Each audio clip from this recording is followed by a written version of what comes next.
I'm not even introducing this fucking show because I already done it, right? Okay, for anybody that was waiting, because I was looking at the comments and couldn't understand why people were saying what the hell is going on. I may as well watch EastEnders. We've been talking for 4 minutes. Tom is late. It's not Tom's fault. It's this fucking man beside me's fault. He never pressed the button to go live. Press live.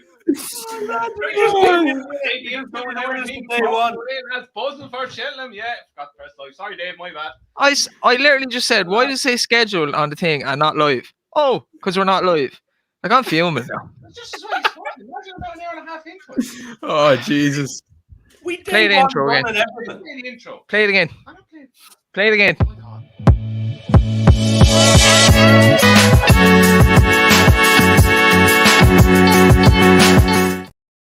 Hello and welcome back to the finishing line, where things never go wrong. And It's a great start. I'm joined by Andrew. How you doing, Andrew? I was better 5 minutes ago, Dave. Sean, how you doing? Oh, I'm doing brilliant, Dave. Deep breath after that. We had a great discussion for 5 minutes, but hey ho, you do it again. And me and Tom already had an argument, kind of, but that's gone now. So, Tom, how you doing? I'm good. Let's just recap on the last two things. I got a haircut. I look less bold with the haircut. Shout out to the Arch Barber in Tremor. I got a suit. Tried one suit on. Purchased a suit. Shout out to Fitzgerald's in Waterford. And I've got a nice little cheeky bottle of red open. So, yeah, living the dream, lads. That was literally the last 5 minutes. Oh, that It was funnier than that, but Tom was rattling it off pretty quickly there. It was definitely funnier than that. I can't believe you done that. I know. I can't believe you done that, but still. Is it the mic on right now, Tom? No, it's still low, isn't it, Sean? It's funny. Wait. How about now? No. Can you hear him at all?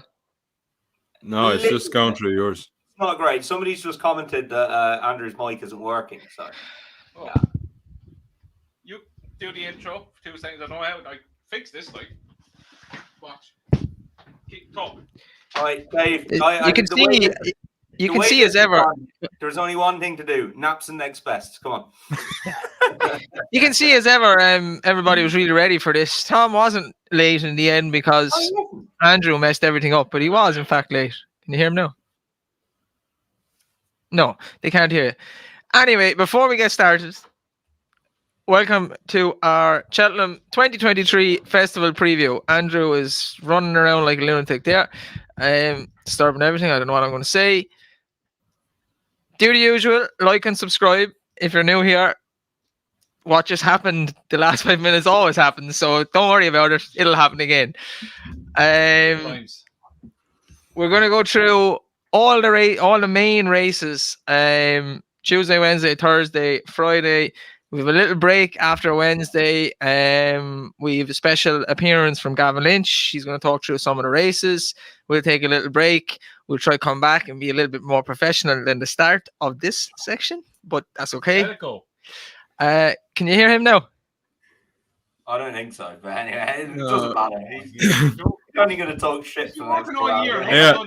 I just seen the best comment in there. It says Andrew's off to find Fernie Hollow. What a comment! Keep it clean now. Come on.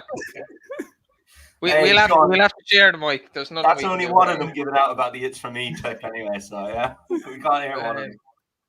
Kogo said, "Please switch off Dave's mic." We'll get the Talk for a second. I'll change. Talk. we'll get the envoy on eventually. The sound check went a lot better than this. Yeah, it did. Tom, you weren't here for the sound check. You were 30 seconds late. We will go through some handicap picks at the end, and we will do naps and next best. Hold up, was the mic never plugged in? We will do some naps and next bests at the end, not at the start, as Tom has asked. I just think we skipped to the end. We're doing lays as well, so keep that in your mind. As Andrew's lay of the meeting was Constitution Hill last year, so we're looking forward to another belter out of that. He just headbutted the light there. Before we get started, any news, Tom? Anything going on? No, apart from getting a suit, getting a haircut. No, all good. Can you hear Yeah. Andrew now? Hear me now? Andrew? Yes. Bit low. Hey. Sorry for about that. 10 minutes in, we're finally good to go. It was working when I was talking to Sean and all. I asked him, did he hear me? Did he hear me I perfect? don't know what happened there. I honestly don't know what happened. It's Anyway, not my we're fault back. anyway. All good. Sean, any news? Oh, no news. Got a haircut like Tom myself, so we're good to go. And I cannot wait to get into this now. Funny, you look more bald. Me? No. I'm just shiny. Just get on with the racing. Andrew, any news? No. Just no. Andrew's getting a little bit uptight here. I can sense it. Woosah. Before we get started, Putty wanted a shout out for winning the Jumps Racing Winter League thing that we run through Well done, text. Put, sir. Well done, Putty. He went Well done, ahead with 6 weeks to go and he never relinquished. Yeah. It's like when the someone back in the day, once he got a lead, he won't come back. Yeah. Just And does things differently, Putty, doesn't he? And it just kind of works out for him normally. Yeah. All of the time. yeah, his selections are a bit crazy, but he's managed to win it. Shout out to blogger Casey as well. He was texting, I'd say, everyone the last week about all the Willie Mullins horses, so we'll give him a shout out. And shout out to Gavin Kenny, like always, who's been sick and watches the show. He was at the preview that we done live in the Tower Hotel last year. He was talking to me earlier, so hope you're doing good. Mm-hmm. That's the word. I was trying to get all that stuff in before we started, Yeah, and I can't think of the word. It's like cross the T's and dot the I's and all that kind of stuff. That's it. No, it's not. That's not what it is. That's Synopsis? No, that's no. I'll think. Roundup? Cheltenham Festival Preview? No, that's what we're doing. Hey. Okay. Andrew, is it possible to turn my mic up by the sound of it or not? No, I just need to talk louder, do I? Can barely hear Tom. Well, we can hear you I can hear you perfect. perfectly. Were you good, Tom? Okay, I'll talk louder. Okay, let's do this. Tuesday, first race, big roar, Supreme Novices Hurdle. Fossil Vega under steel. Don't ever do that again. What happened to this show? The betting as we speak, and don't at me or Andrew because this was done yesterday and it It is was what done it is. Monday. Fossil Vega 10-3, Marine National 7-2, Il Était Tomp 11-2, Impere Pass 7-1, Lucia 12-1, Tamoris Slow as a Duck 12-1, High Definition 12-1, and Garlic Bread 14-1. Tom, let you have it first because you're going to say everything bad about Fossil Vega. I know you are, so you may as well just get it out the way. No, I'm not. I'm not going to say it's bad about him. I am slightly. You would be slightly concerned. I know. I think Patrick came bad, out. lad. Yeah, I'm not going to say I'm That's bad, but I'm not slightly positive, lad. concerned.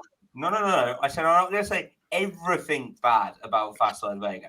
Surely to God, you watched the last race. I was with you when that race was ran, so I know you saw it. Surely Yeah, my that soul left my concerns body. you. My soul Yeah. left my body. Yeah, so surely that concerns you a little bit. Even 1% concerned, Dave. No. What was worse? Facile getting beat or the text you got last year when Verney was taken out? Oh, they were 2 dark days. But see, the day that Fernie got taken out, I couldn't recover from that because we had Franco Deport in the Testes. I was waiting for him on the treble and he got done on the line. And then I got that news. Garlic, don't touch my mic again. You've torn through your nose. Don't touch my mic again. He's gone now. So you what shot him we're up, talking you're tossed up. You wouldn't get this at Beyonce, Sean. Garlic Bread saved the day in Leopardstown. He came to the rescue, so that wasn't too bad. And then we had a good night afterwards as well. Oh, fantastic. There was Welsh fillies and there was drink. Oh, it was brilliant. Anyway, Tom, fire away. Couple of Welsh fillies followed by Black Beauty. It was a great night. It was a great day, like. Nobody has a clue what we're talking about. Oh, Jesus Christ. Stop. They don't want to know either. If we told that story, we'd be shut down. So look, you got to be slightly concerned about Fossil Vega. Is my thought on it, and his price is getting short enough now. He's into 5-2. That is enough to put me off backing him. I'm going to take a swing at one here, and it's Hunter's Yarn. And I know you were trying to piss at me for this, saying he's going to run the county hurdle or whatever.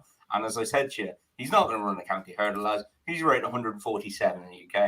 There's not a chance he's going to a handicap off that. I give this horse a chance. I thought what he did the last day was very impressive. He can make the odd jumping mistake. I'll give you that one. But when he's right at them, he hurdles them within an inch. Like he's so slick. If he met that last coming down with another horse and he met it right, he'd gain a length. I guarantee you. Everyone in their mother seems to be putting up Imagine for the Martin Pipe, and he absolutely battered him. American Mike is obviously not the horse he was, but the Big Doyen had run well in a few races, and I know the way you're thinking as well had run well, and he absolutely destroyed them. I think he's on the improve. He's going under the radar. He's loads of racing experience. He's had 8 runs now in his life on the track. He's won what, 5 of those? He's rated 143, which I think gives him a right old chance in this. That's £5 higher than Timoris. And that's an Irish mark. So he's rated 147. So he's £9 higher than Timoris. I think he's way overlooked at his price. He's 16 to 1 you can back him at. And for a race that's going to cut up, I think he's got a hell of an each way chance. Jordan Lyle Russell is offering you 50 to 1 on Hunter's Yarn. So if you want to DM Tom there, if you want to DM Tom, you'll actually take that bet. I've no doubt about it. Sean, how many faces, Sean? DM me, and I'll take a bit of that.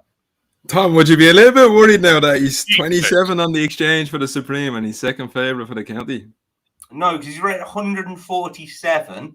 Bearing in mind, State Man won the county for 141, right? And everyone was, oh, State Man's a grade 1 horse. And State Man won the county by a few lengths. This lad's rated 147. If you're rated 147, this Supreme is now wide open. You gotta take your chance. So I'd be more of a fan of Ilite Tomps going somewhere else in the handicap than this lad. I think he's a Supreme horse. Sean. Yeah, I have 3 little stats here. I have a couple throughout the night that I found, and so 8 of the last 10 winners of the Supreme were won by Willie or Nicky, and that was 5 for Willie and 3 for Nicky. 9 of the last 10 winners went off as single figure odds, and 1 of the last 10 winners were rated lower than 148, which means that Marine Nationale falls into that bracket. Just a couple of interesting stats for you out there. And my selection, I've already put them up in the anti-post show, and I committed last week, and it's Facile Vega. As Tom said, the last run, you do have to forgive, but I think the very valid excuses the last time. He came back lame, they said. But as we know, Dave, we got a little message last week to say that he's back walking away. Great, didn't we? He got a great little message on the show, and I have full faith in him. You can't forget that he was 6 from 6 before this, winning grade 1s. And people are worrying about him backing it up. He did go to Cheltenham and then backed it up in Punchestown last year. So he has proved before that he's taken a tough race and bounced back. So I'd be confident. And we heard a couple of positive vibes today coming out. And I think he's definitely the most classiest horse in this race. And I think if they settle him in behind, he'll come, and I think he's going to win. Yeah, I'll weigh in with Sean as well. I obviously love Facile Vega, and I hope he wins. Before I came down to the studio here, I was watching Patrick Mullins. Now, it could be lies because they're all liars. Yeah, they're all liars. But he said he sat on him for one of the first times this year. He hasn't been riding him out, obviously, because he's not riding him in bumpers. But he said when I was on him, the feel he gave me was the same kind of feel as last year. And I can just imagine him coming there on the snaff. On the steel. On the steel. I hope he wins. I love him. If he doesn't win, I think Il Ete Tomp will win. I think that's the strongest. The race of Christmas probably the strongest piece of form when Facile bet Il Ete Tomp, and then Ashro Diamond was in behind. Pat DeRoe was in behind if all won races. Marine Nationale is a good horse, but he's very, very hyped for.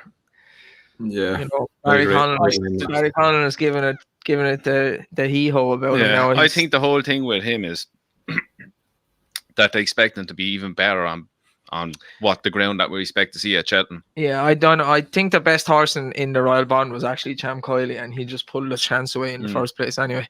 But he's clearly a decent horse. I know Andrew likes High Definition, who's good on the flat, but his jumping's just not good enough. And you can get away with the Supreme probably make a mistake here and there, but you're not going to be able to make a mistake at every single hurdle. You say that Vassai's not a great jumper himself. He's better than high definition. He's not clever at his hurdles per se. This He's is a good. race, lads, where I'm enjoying this Supreme now because there are 5 or 6 or 7 that could win this. It's going to be an enjoyable race, I think. Like I think if Vassai gets back to his form at there's a Christmas time where he beats Alessi Tomp, like a fully fit, fully right Vassai Vega holds Alessi Tomp. Okay. Yeah, so that's what I'm saying. That's the strongest piece of form. And Tom mentioned it's a decent race now. Reminds me of when Vitor and Duvan won it, and you were getting a decent price on the day, like 3-1, 7-2, for horses that were genuinely way better than the other horses in the race. Like I know Alessi Tomp won a grade 1 already, but he just doesn't strike me as this kind of not superstar, but top quality grade 1 horse. He doesn't strike me as one like that. Facile does. Facile gets back to that. Look, he's at a very back. I know Tom said he's not at a backup price. You roll the clocks back 2 months ago. He was 1-3 on. And if you were willing to forgive him one run, you're getting 11-4, 5-2, and I'd be willing to do that. And again, with the each way side, I think high definition at 12-1 is massive. He's the back class on the flat last season. He was second in 2 Group 1s. He was favoured for Derby at one stage. And look, his jumping is an issue. But it was a lot better the last day. He knuckled on Landon, which was just an over jump the last time. If he gets out in front, the thing I like about him and the angle I like to go about him now is after what he done to Facile Vega, who's actually going to want to go with him? And if he actually brushes up in his jumping, he's going to make a niggly mistake once or twice, I'd say, because you're not going to change your jumping around that quickly. But if he gets that far clear, he's going to be very, very hard to peg back because we know how hard he battled on the flat. See, someone mentioned in the comments that high definition is just Asterion for lunge, and I could actually see him falling and taking out half the field. Suppose. Genuinely. That is what's going to happen. He's either going to go very, very, very close or he's going to fall. He's not going to fall. He's going to fall or just go very close to win. I think that's taken into the price that he is, and I'd be willing to take a chance on that price, 12-1. But the most likeliest winner, I think, is Facile Vega. So I agree with what Andrew was saying there, that high definition's jumping isn't as bad as everybody's made out. It's not. I know he's on seeds and he jumped right first day. It's not as bad as everyone. It's a simple thing for you to be lazy and say, "Oh, sure, his jumping's terrible." It is. It's not that bad. It is. Go back and watch the race against Facile Vega. He went 4 hurdles and jumped all of them bad. No, he didn't. He pinged at least 2 of them. And his jumping the first day was chronic. Somebody go back and watch it now. I guarantee he pinged at least 2 of them. Anyway, final picks. Tom. Hunter's yarn each way. Not running in the race. Sean. Facile Vega for me, Dave. Facile Vega. Facile, most likeliest winner, high definition each way. On the steel. Okay. The Arkle. Let's get the betting up. All right. Yep. Dave's going to be in tears for half an hour after the Supreme, innit? Oh, absolutely. I'll cry myself. Okay, latest betting. That's wrong, Andrew. Definitely. I have changed it. I put up the wrong one. 11th. Lads, hang on 1 second. If anyone in the comments would lay me 1 to 10 that Andrew has the favourites for the Triumph the wrong way around, I'll take the 1 to 10. It is now because I done it on Monday. It's wrong now. El Fabiolo 6-4, John Bond 13-8, Dysart Dino 11-2. Sir Gerard's entered 14-1. He's not running, I wouldn't think. Appreciate probably run the other race 16-1. Banbridge 16-1. Saint Useless, and we'll touch on this in a minute. Good Lord. Any other podcast putting up Saint Useless, you should be ashamed of yourself. Final orders 20-1. They're talking about running them in the handicap. Haddox Dezobo I think he's injured. Hador, Flame Bearer. He's out for the season. It looks like it's between the top of the market. And Sean, you can have it first. Yeah, well, the top of the market normally gets it right because 8 of the last 11 favourites have won this race. So that's normally a good judgment to go by. and they have just switched back, and we have John Bond back in as favourite, and he's going to be my selection here. I think he sets a very high standard. The two of them I think, will be a good bit ahead of the others. In my book, El Fabiola's performance at Leopardstown was very good. That can't be dismissed at all. So he's definitely very worthy competition, and you can see in the market. But I just come back to John Bond the last day. He wasn't spectacular, but I have a feeling they left him seriously undercooked for that race. He heated up down the back at a point where you looked and you said, oh, he's in big, big trouble. But I think the fact that he was able to go there and still win like that, he didn't win impressively the way people wanted him to, but he got the job done. I think that's normally a sign of a good horse when things aren't going right on the day to pull out and still win. But if he goes back to his Sandown run, that was epic that day around there. I think that would win this race. And I think his jumping here is what's going to beat El Fabiolo. El Fabiola, he's just not the slickest. As he's seen at the Tour the last day, if he hits one like that, he's gone. Good night and God bless to him.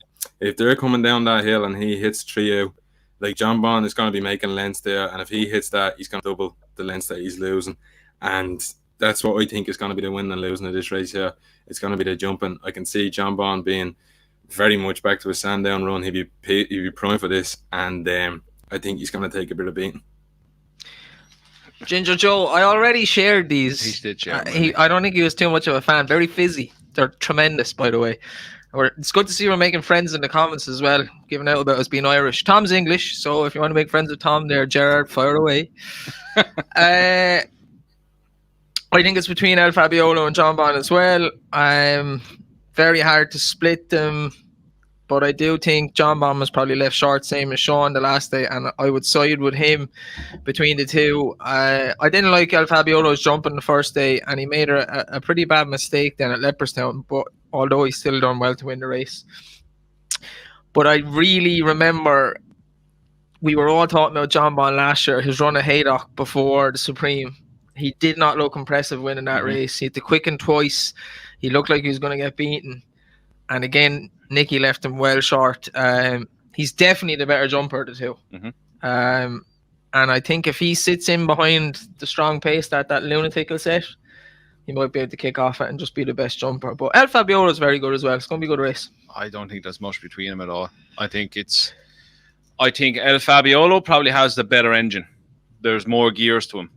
I think John Bond is by far the better jumper. Look, I was John Bond all year. I put him up as probably the horse to win this at the start of the season. But that performance at the Dublin Racing Festival that El Fabiolo put in, even with the mistake, was the gears he showed to win that impressively was really, really good. And it's not unusual for a race, the Arkle to be ran at 100 million miles an hour. How many horses go out in the front and just kill each other? And John Bond's going to be up there at the pace, and if they go off, if he gets caught up in a battle, I know he's not going to get caught up in a battle like he did last year, but if he's going to make use of the jumping, he's going to be up at the pace. And if he gets keen next to Dysart, it's game over straight away. How many times we seen with Petit Mouchoir one year done it with somebody. Yeah, John Bond went crazy last year. Yeah, that one. I can't see that happening myself. I think they just went. Yeah, I'm not saying it's going to happen. But then again, it might. I'm not going to say they're going to go off that pace. He won't go that pace with Dysart again. But look, I could be I'm going back and forward all day with this. Like, my head says El Fabiolo, my heart says John Bond. Go with your heart. That's the way I'm seeing it. He's also 1-0 against El Fabiolo already. And look, I think like the only time John Bond has ever been beaten as well is by Constitution. It's the only time he's ever been beaten. He has shown numerous times that he's a will to win, because he could have lost 3 races and won all 3 of them. And I don't want to hear about El Fabiolo was inexperienced and all that last year in Aintree. John Bond got whooped by Constitution Hill 3 weeks before and still put his head down and wanted to win at Aintree. So, Tom, have the last say. You are gonna love everything I've got to say about this. He's going to say Saint What. Dysart, Dynamo each way. The two at the top of the market, I think, are fairly evenly matched. We saw that on their Aintree run. El Fabiola had 1 run at Tremor. John Bond had a lot more experience than him, and I think he raced green and freely and inexperiencedly that day. And I think another day, I think El Fabiola would have got the better of him. I think they're very evenly matched. but I do feel El Fabiolo with more racing may now be the better horse. Mightily impressive at the Dublin Race Festival. Like, they went a mad gallop, and he was the one who was there at the end, and he was able to keep it up. I put up Dynamo on show 1 of the Andy Post at 16-1. I'm happy enough with that. He's got his chance. He definitely wasn't a 16-1 shot. We'll leave him take his chance. The bet I'm going to have in the race now, though, because I do think it is pretty tight between the top two, is in Sky Bet have the place market, 3 places up, non-runner, no bet, and Saint-Ouen is 5-2. How in the name of God is Saint-Ouen 5-2 for that? Oh my God, it's shameful. Only in the second race. It's literally shameful. Only in the second race. To be in the first 3. So who's going? There's 4 runners, and then there's going to be a couple of outsiders, and you're getting 5-2 that he beats one of those horses. And one of them is Dicer Dynamo, who you hate and is admittedly quite weak in a finish. You then look at Saint-Oien's Cheltenham form. He's won the county hurdle, bolted up in the county hurdle, and his only other run was spurred behind Honeysuckle in a champion hurdle. His Cheltenham form is there. He's 5-2 to beat one of those 3 horses. Anything can happen. For me, that's a max bet at 5-2. What? Yeah, it's an insane price. It should be 5-4. It should be at least 5-4. I take you're taking the opinion that Dicer Dynamo is going to go off like a fruitcake and probably fold, and he has to pick him up. You see, there's. Same walk running up, and his arse going at that pace. Dino Rex says, Tom, 2 duck eggs so far. That means 0, Tom. Thank you, Dino Rex. If it was all this simple, we'd all be millionaires. It's so defensive. It's going to go 1 or 2 ways, Sean. He's either going to go off 1 million and he's going to fold in the finish, or he's going to go off and Danny's going to ride him. He only rode him for the first time last day. If he gets him settled in front and they sitting behind him and think, actually, he is going to go off 1 million, and then he doesn't, they could hand him the race. It's really interesting. It's going to be tactical. There's going to be max 5 runners, and for me, you're getting 5-2 on a horse with top-class Cheltenham form to go and beat one of them. You got to take that. We're 2 races in. Andy Sheehan says he needs some of your wine, Tom. And Kubo says, Tom, you're giving me ass pain.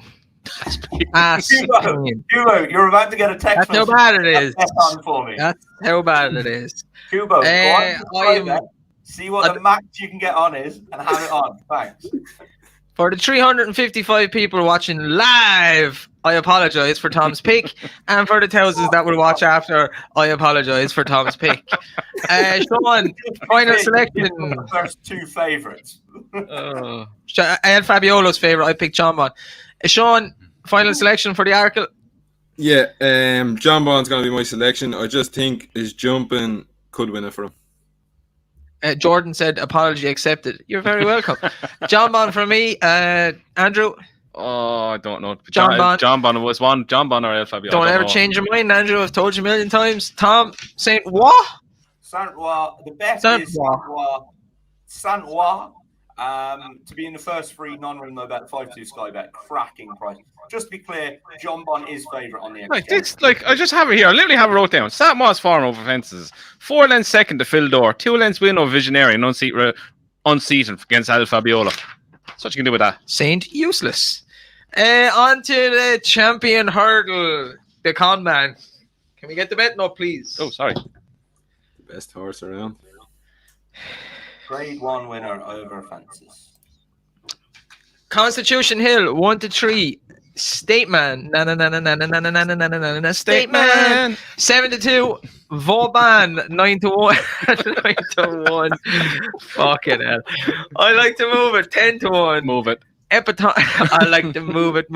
Epiton 20-1. And the stupid horse that Kubo loves, Echoes in Rain 33-1. There's more, but there you go. I'll keep this short and sweet. I'll go first. The con man should win. I'd love to see Stateman give him a good race, and the 2 of me going hard at it up the hill. But that con man just looks like he's from a different planet, and he's not really a horse. And I said it all year. He's the most rotten, ratty looking yoke I've ever seen in my life. Like He's good though. the stories about him, like you'd never pick him out, and he went unsold and so on and so forth because he's just doesn't look like anything. But then it's like he's a rocket up his hole. Do you know what? He's like, no, I can't. Do you know, compare him it's to not that. even like he's a rocket up his hole because it doesn't seem like he's going fast at all. No, He just he's like him. He one of these new cars. You're going up the motorway. You think you're going about 20 miles an hour, and you're going like 200. yeah, no sound off. No, nothing. That Yeah. sound. It's calm man for me anyway. Hopefully, State Man gives him a good race, but it will be hard to do that, I think. Andrew, Con man. Oh, I'm not going anywhere near the stupid statement I made last year. Yeah, he should win and win handsomely. Like we look at the field there, we've Statement for Bond, I Like to Move It. These are all going to go out and actually trying to beat him. So you can take at least two of them are going to fold up and curl up in the ball and cry on the way back to the stable. So I know it took piss out of Tom of the last race, but this is the race where you are going to see something just going to be ridden to finish third. can you turn down the fire a little bit before I melt? I will have a thought. This is a race where you're going to see something that's going to be ridden to finish in the place, and that horse to me is Sharjah. Finished twice in the champion hurdle behind Tony Suckle. Always brings his best form to here. He's a horse that travels great behind the pace, and he'd be finishing strong up a hill. But she's running the county hurdle. If he runs here, if he run the county hurdle, then be county hurdle. If not, he's 50-1 right now. Fair enough. Joseph O'Brien said. Con Hill wins. Have what you want on him. Joseph O'Brien said, I had a dream last night. The reflexes of a cat. Did anyone see that? Do it. Amazing. Do it. That was amazing. Why not? Sean, I know you thought that was amazing. It's going to fall again. I missed it. Joseph O'Brien said he had a dream that Constitution Hill was beat by a JP horse. I hope that's the real Joseph O'Brien. And you're welcome to the show. Sean, Conman. Imagine. Yeah, I think everyone knows I set me flag out early on this fella when I first came on in October, and I just can't get enough of this fella. There's a thing here that in the last 52 years, no Supreme winner has gone to follow up in the champion hurdle the next season. And I'll tell you now. No. State Man. He's gonna break that book. I genuinely love that. It's the best in the lot. So it's been 52 years since I know. It's been 52 years since a horse has done that, and it's gonna happen this year. This thing is from a different planet. He's unbelievable. I think if he stays over hurdle, I know the lads joke, and I'm being deadly serious. I think he's gonna be one of the best hurdlers we've seen. I think if he stays over them, he will win 2 or 3 champion hurdles.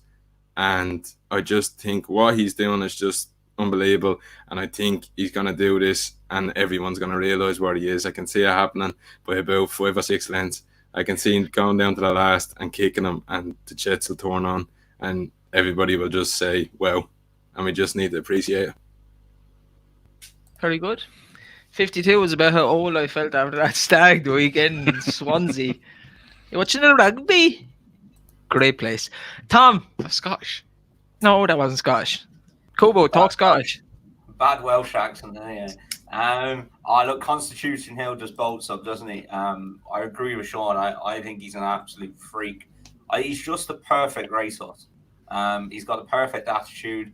Did you see him at Kempton the other day? They sat him 10 lengths off the others, and he just sat there. He just dropped the bridle, and then he came past them 10 lengths ahead, and he still had the bridle drop, just getting squeezed along in the belly. He's an unbelievable horse so far. I just hope he continues it. And I don't see them getting close to him. I think State Man should be a clear second. I think he's shown this year he's better than Verbarn. I like to move it. I'd still question his form. I'd like to see him go and do it again. I'd actually, if you could get a match bet with I Like to Move It, and if First Street was to run, I'd take First Street over Like to Move It. I know you got beat at Wincanton, but I'd actually take the reverse form at Cheltenham. But yeah, I mean, look, I think 6 lengths is even money. I'd say that's not a bad shout. I think he could win this 6 lengths. I think he'll bolt up, to be honest. Yeah.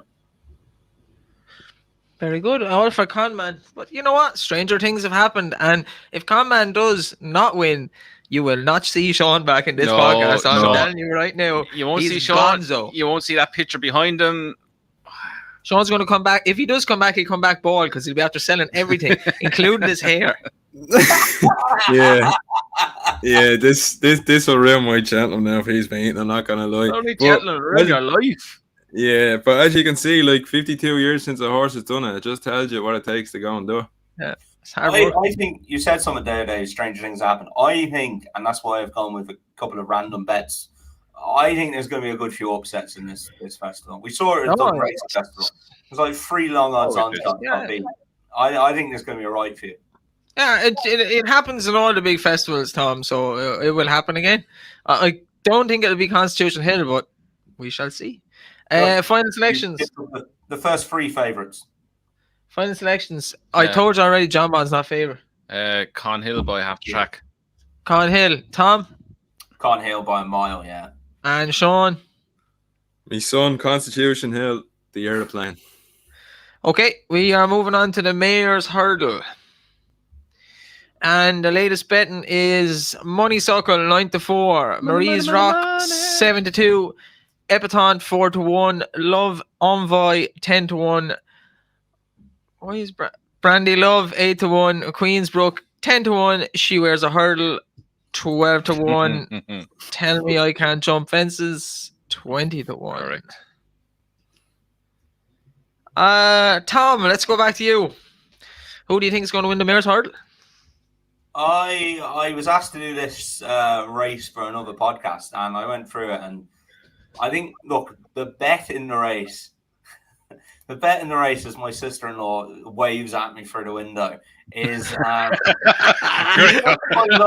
like, get her on there, come on. Yeah. No, Tom, even she's telling you not to put up the horse that you're about to say. I think the bet is echoes in rain each way. I don't think she was done with the first day against Honeysuckle and Tiupu. And if she would have beaten Honeysuckle that day, you can guarantee she'd be a hell of a lot shorter for this. She's then gone out and absolutely bolted up at Navan in a grade 3. She was unlucky enough last year. Willie said they changed a few things around with her and he regrets it. I think he's got a handle on this horse now. I think he knows where she's at and he knows she's in a good place. And yeah, I can't see her out the first 3. Really cannot see her out the first 3. It's really competitive. I cannot see her out the first 3. I'll match bet that with you, Tom, if you want. Okay.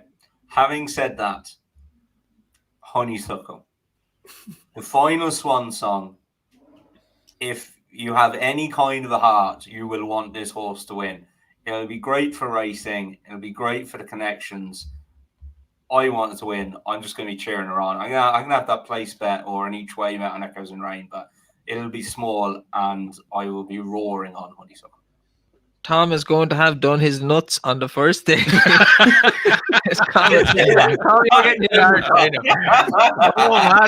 Oh my God.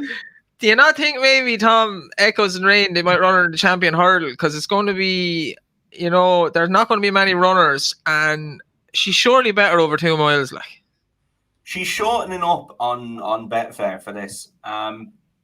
I think Willie's got Vauban and Stateman against her. She's 180 on Betfair for the champion hurdle.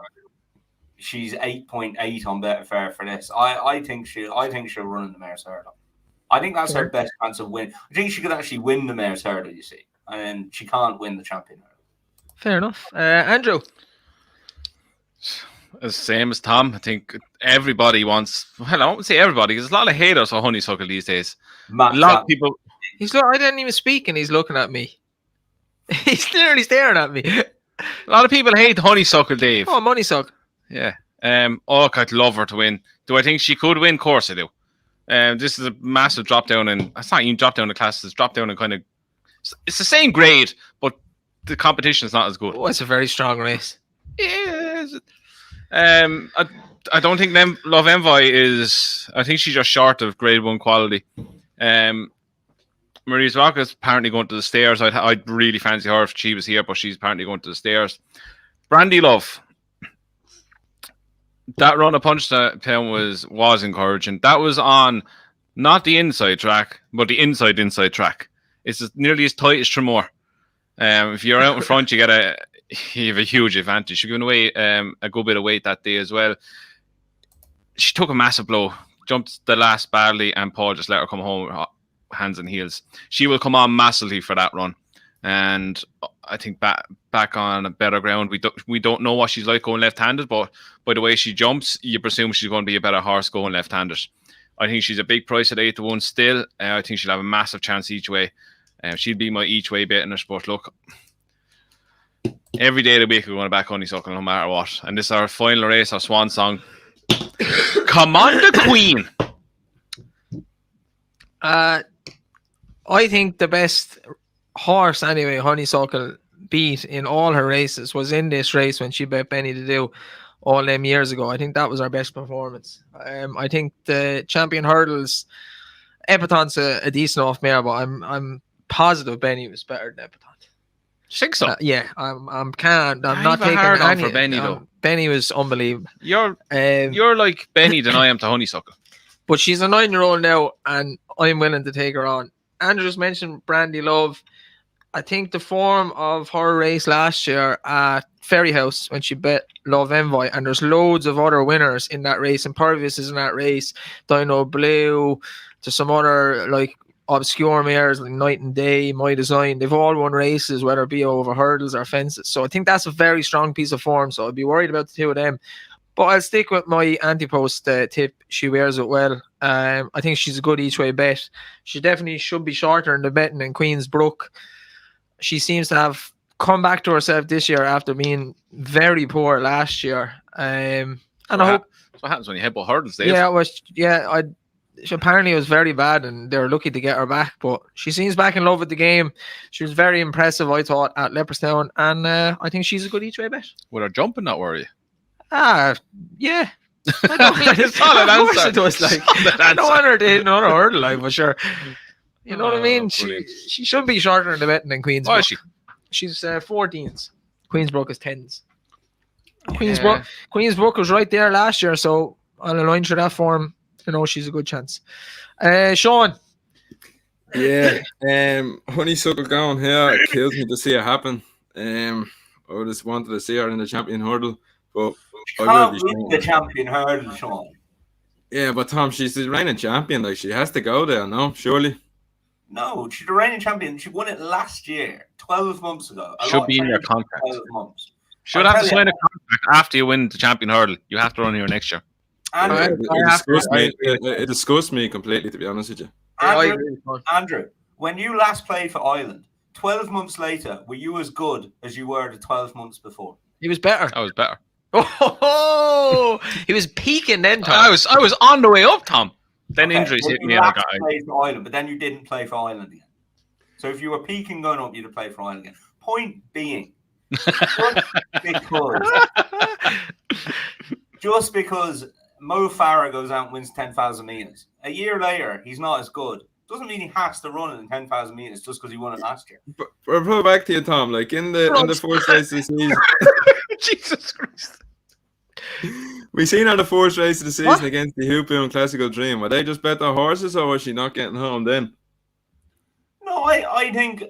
Look, she's not as good as she was, is she? But she's, how old is she now? 8 or 9? Like 9. She's had a lot of races. She's just not as good as she was last year. And that's why they're not going to go for the Champion Hurdle. She's not as good. They're putting her in the race that she can. But I think see the way the English fella went from Mo Farah. He couldn't go for Sonia O'Sullivan. Oh yes, or what's the one that was swimming? Sure, she was taking loads of drugs. Yeah, I'm surprised she didn't dissolve when she hit the water. Michelle de Bruyne. Yeah, that one. What was it? Do you know what the thing I think is annoying everyone about Honeysuckle? It's what Kenny Alexander said. It's either Champion Hurdle or retirement. Sure, lawyer. Lawyers. A lot of them are lawyers. Yep. They got windy. That's what happened. You're not going to say it. Just don't say it.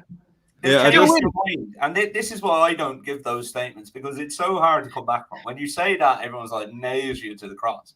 All you should just do is what Henry never said anything. Henry said we're going to weigh up the options all the way along. He's the only one out of those who's come along and said we're going to weigh up the options. And sure, what have they done? Weighed up the options, seen what's right at the time. This is right at the time.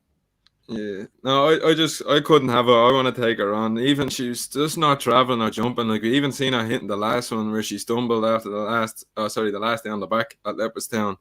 She's just not traveling with that zest with me. And I go back to the one that I put up on the anti-post show, and it's going to be Epatante. She did get beaten very well by Constitution Hill twice this season, but I think that's No, whoa, sorry now. You're giving out about Honeysuckle, and Honeysuckle has whooped Epatante the last 2 seasons in a row. Yeah. Honeysuckle's won a champion hurdle. I think she should be running that race. Like, they've got Windy, and now they're running her in the mare's hurdle. Do you know? You sound like Matt Chapman now. He had such a hissy fit that he's like, she should run. So I'm just ignoring the fact that she's running here. So if she is running here. Well, I'd argue that she didn't get home in the first day of the season at Fairley House in the Hampton's Grace. If she waddled after the last. Potentially on soft ground first run of the season, potentially, yes. That's just another worry that I had as well. But we've seen Epatante back the last day jumping as good as ever, and she won on the steel, as Dave likes to say. I think at 5-1, she's not a bad price. I don't think Marie's Rock's going to run, but as Andrew said, if she did, you would be able to back the two of these at 2-1, Marie's Rock and Epatante, and that'd be the way I'm playing if Marie's Rock is in here. But if she doesn't, well, then it'd be just Epatante to win for me. Right, let's get writing these down now as well, so we keep a track of them. Match bet, Sean, Honeysuckle, and who are you taking, Epatante? I told you I'd need the book. Oh, he's got windy now. He's shut up now there. No, I'll take the Echoes and Raymond, Tom. I don't think I think Honeysuckle. Oh, come on now. No, but honestly, like I think Brandy Love will be Willie's top finisher in the race. Okay. I think she'll improve a lot for the run at Punchestown, and it wasn't the real her. I think not the real. Sorry, she needed the run. I think she'll come on a lot, and she'll be Willie's best finisher in the race. But I won't be taking the match bet. Take the match bet. What a windy ball. No, we find bad ones. Correct me if I'm wrong now. I'm just going back on what you said about Honeysuckle. Are you worried she won't stay? I'm just worried. I'm just saying that this, like we've seen at the first race of the season, she's touching on now. Is she getting home as well as what she has been? She finished second there at Dublin Race Festival where there's horses coming at her. She kept going. She beat Boban. Boban's going to finish third in the champion hurdle, So why isn't she running in the champion hurdle, Tom? If she can place, can't win the champion hurdle, can she? State Man would beat her, and Constitution Hill would beat her. But you know what she can do, Tom? She can beat Epatante. She can beat Epatante. She's done that all her life, Andrew. She'll run in the mares. She won't win it. She won't win it. So Tom, what happens if she gets beat here, actually? She would have ran in a champion hurdle, and she probably would have come third. And everybody be like, you know what? Fair play to Honeysuckle. She's gone in there and tried her hardest against two proper 170 horses. Con Hill's probably 180 horse. And she'd be remembered fondly for it, even though people question the horse she beat. She's going to lose the mare's hurdle, and she'd be like, she was shit. She bet a load of crap. Well, she didn't beat a load of crap, because they're obviously not a load of crap. But Final selection, Sean. This is great. Are you taking a match bet, Dave? Or are you getting a windy about this as well? You just want to slag out your money where your mouth is. Honeysuckle and anything you want. I'll take the field, so. No, you can pick one horse.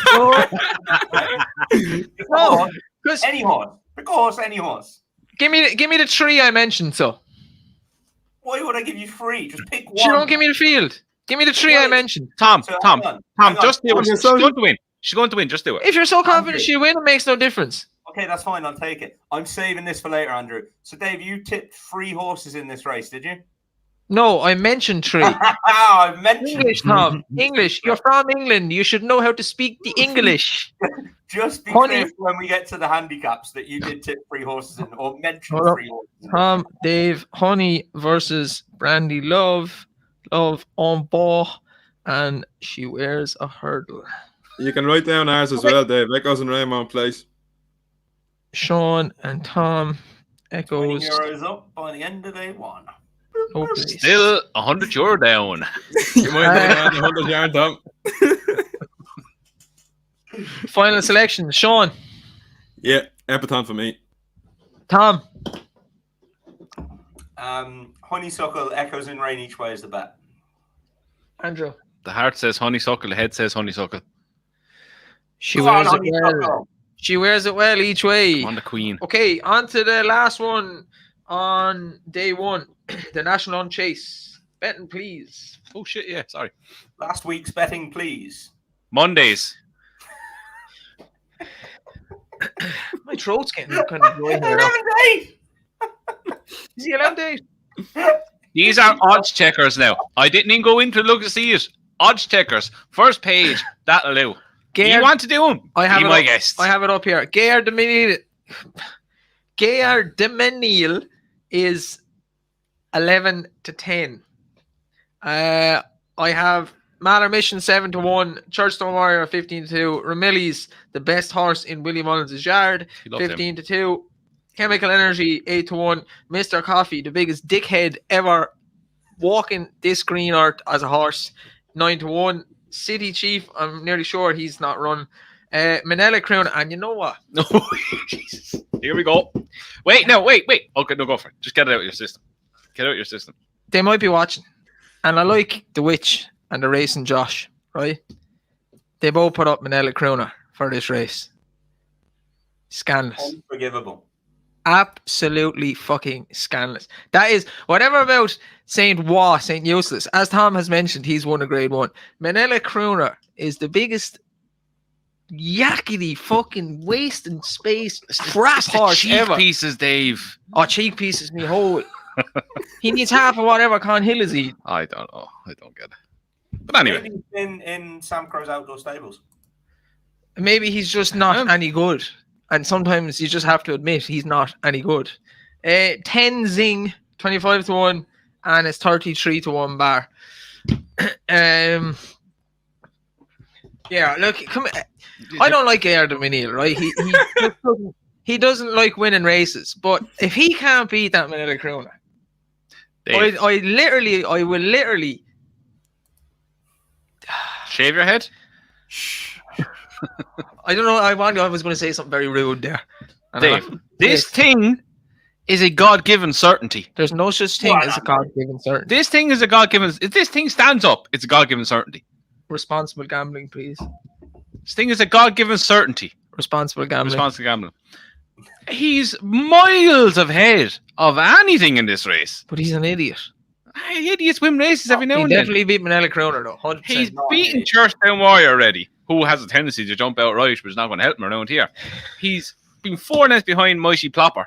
He's been 3rd behind him next day. He was 2nd in the Ballymore in a grade 1 at the festival. He was 3rd in the Brown Advisory, another grade 1 at the festival. He has festival form. He's finishing place in grade 1s. He's back down to a national hunt chase. He stays longer than the mother-in-law. He's a God-given certainty. All right, I've heard it all before because I heard it all about Carefully Selected and I heard it all about every other I ones, didn't say right? anything about him. That's your If you're on good price, I think you got 8-1. Yeah. 8-1 on Gaillard Demeniel. Have your wang out because you're flying. All right, but for me, I'm not getting involved. He does things wrong, so I'm not getting involved. But I love the can Cheltenham preview. I can see where you're coming from with the fact that he should be miles clearer than that Nelson race. But for me, I'm not going to sit in the fence. He will win. Good man. Thank you. Oh, thanks. After all that, you win. Tom, This is as close to a good thing as you'll get all week. Good man, Tom. I think he'll absolutely bolt up, to be honest. I know, and I'd said before, in fairness, that he doesn't win that often. However, after he won at Leopardstown, I took a different view of it because I was really impressed with his attitude. He was in front a hell of a long way out. From the second or third last, he had his head down, his ears back, and he tried all the way to the line. He pricked his ears coming to the last. He pinged the last, and off he went. He put his head down, and he got well stuck in, and he extended all the way to the line. He definitely wants to trip. I think it's a bit unfair now. Looking back at his form, after that day, I was like, geez, this horse does try. And then you look back at his form, and it's very excusable. Like, in his novice hurdle season, he won 3 out of his 5 races. He got beaten on his seasonal reappearance, which is really key to his second season. And the only other time he got beaten that year was behind Bob Ollinger, who was an absolute machine at the time. And he then went on to win a grade 1 at Punchestown. Then his chasing career last season, he gets beaten again on his first start of the season, exactly like he did the previous time. He then gets beat behind Bob Ollinger, Galopin Des Champs, Lahom Presse, when he runs at Cheltenham, he's only beaten 5 lengths by him. And then he goes and finishes third in the Irish National, beating 7 lengths off 154 as a novice. Like, they're solid runs. He's come out this year. I think he's a better horse this year. He's only been beaten 4 lengths on his first start. Bearing in mind, we already know he obviously doesn't go very well off his first start of the season. 4 lengths over a trip that wouldn't suit him on Mighty Potter. He's come out and annihilated one of his closest market rivals for this race at Leopardstown, showing that he does want to win. And then he's gone back to Leopardstown, 2 mile 5, back down in trip, which wouldn't suit him. And he's finished third behind Mighty Potter. Like, his form is rock solid. Like, he's been to every dance. He doesn't run well the first time of the season. That's absolutely fine. He's run grade ones. I think he's an absolute certainty. And that's when you get to the ones against him. Mile Mission, he's miles better than him. Chemical Energy, good ground horse, whatever. He ran shit the last day. I take him on. He's already beaten Trenchtown Warrior. Anything had beaten Master Coffee. And then Ramillies will probably stay on for a place. And Crooner's not going to beat him, is he? He's an absolute good fan. Sean? Rowan, this is a good thing. This is day one's good thing that's going to pay for the day. As Tom touched on everything there, he sticks out like a sore thumb. You wouldn't bat an eyelid if he was in the RSA. He'd probably place in that as well. I think he's a cut above these. Like, he's beaten Georgetown Warrior. He's the next in. Marla Mission, he's just the best horse here. I think it's a good thing, and I'll be telling everyone to get stuck in. GSI, Dave. No, I wouldn't. GSI. I absolutely won't be getting GSI. Go on, Dave. GSI. You'll get GSI. Max bet, Dave. He should win, but I've seen it happen before, and the jockeys tell a lot in this race, and numerous times you have fancied horses and they're held way too far out the back. He won't be held up. Sure, he's not fast. He won't be held up. As he was He's second not in a bloody grade 1 over 2 mile 4. He's not bloody slow either. It And would he led not the last day surprise as well. me. He'll be off you go. Would not surprise me in the slightest if he's held out and he's left with too much to do, and something like Malor Mission is ahead, or even his stablemate Ramillies beats him. So Stop making it complicated. Any match bets, Dave? Match bet. no, not in this race. No, it's a dog shit race, anyways. Okay. Final selections, Andrew, Galliard de Mesnil. Tom, Galliard de Mesnil, absolute certainty. Sean, Gaia Dumanil. and you know what, Don't say. Ramillies. I'm going against it. I just can see him losing. They surely split No, them up, though. No, they won't. Ramillies. Willie loves Ramillies. Like. I'm sorry, did he just tip Ramillies? Ramillies. Do you know he's great, Tom? He's great. Ramillies. Now, Great jumper. The abuse that I got in the comments, Great jumper. aim it at that bloke there. 'Cause There's I- no- Are we doing? Why did you point that way? You went the wrong way. Point the wrong way, Tom. Are we doing? No, Dave, are we doing day one? No way. There you go. Yeah. Are we doing day one? Get That's out the about the next San Juan to be in the first free bet when he's got to beat one of 3 other horses, and you're tipping Ramillies. Please, that's for them. Got you there. Got you there. Sean is trying to speak. He's got you there. Yeah. I was just asking you, are you doing naps and next best for each day? You or leave we them just at percent. Day one nap. Sean, go. Nap is Gaia Dumanil and next best is Fasa Vega. Tom, day one nap. You don't have to give an next best, but if you have one, you can. Because I hadn't really thought. Well, there you go. Betting wise, anyway. We'll get onto the handicaps. We'll treat them separately. Yeah. Because we haven't spoken about them. Nap is Galliard de Mesnil, even money, but you'll get your money on him. And then next best is Santois, 5-2, 3 places in the Arkle. Jesus Christ. Facile Vega. If you don't do that now, please, when Under steel. your throat is going. Ah, my throat's fucked. Galliard. It's Gaillard. Gaillard de Mesnil. He'll be It's whatever. not Galliard. He will be whatever he wants to be. Do you know what I think? I don't like the horse anymore. It's because you call him that. I used to love him. Gaillard de Mesnil. It's not that hard. Great, Dave. You should love this lad. Galliard. Gaillard, he's French. Gilliard. He's very angry today, isn't he? Wednesday. we're going to Wednesday. First race on Wednesday. The Ballymore Novice Hurdle. Very competitive race. Very good race this year. And we will get there. He doesn't have it, so let's just do this. I do. You're hitting the wrong odds anyway. Just take the odds check. Okay. Herpes Allen, 11-4. Imperial Herpes Pass, 7-2. Garlic Bread, 9-2. Goodland, 11-2. Champ Kiley, 8-1. Il Ete Tomp will run the Supreme. Fassel run the Supreme. In the Pocket will probably run here, 16-1. Favorit Des Champs do. See? French.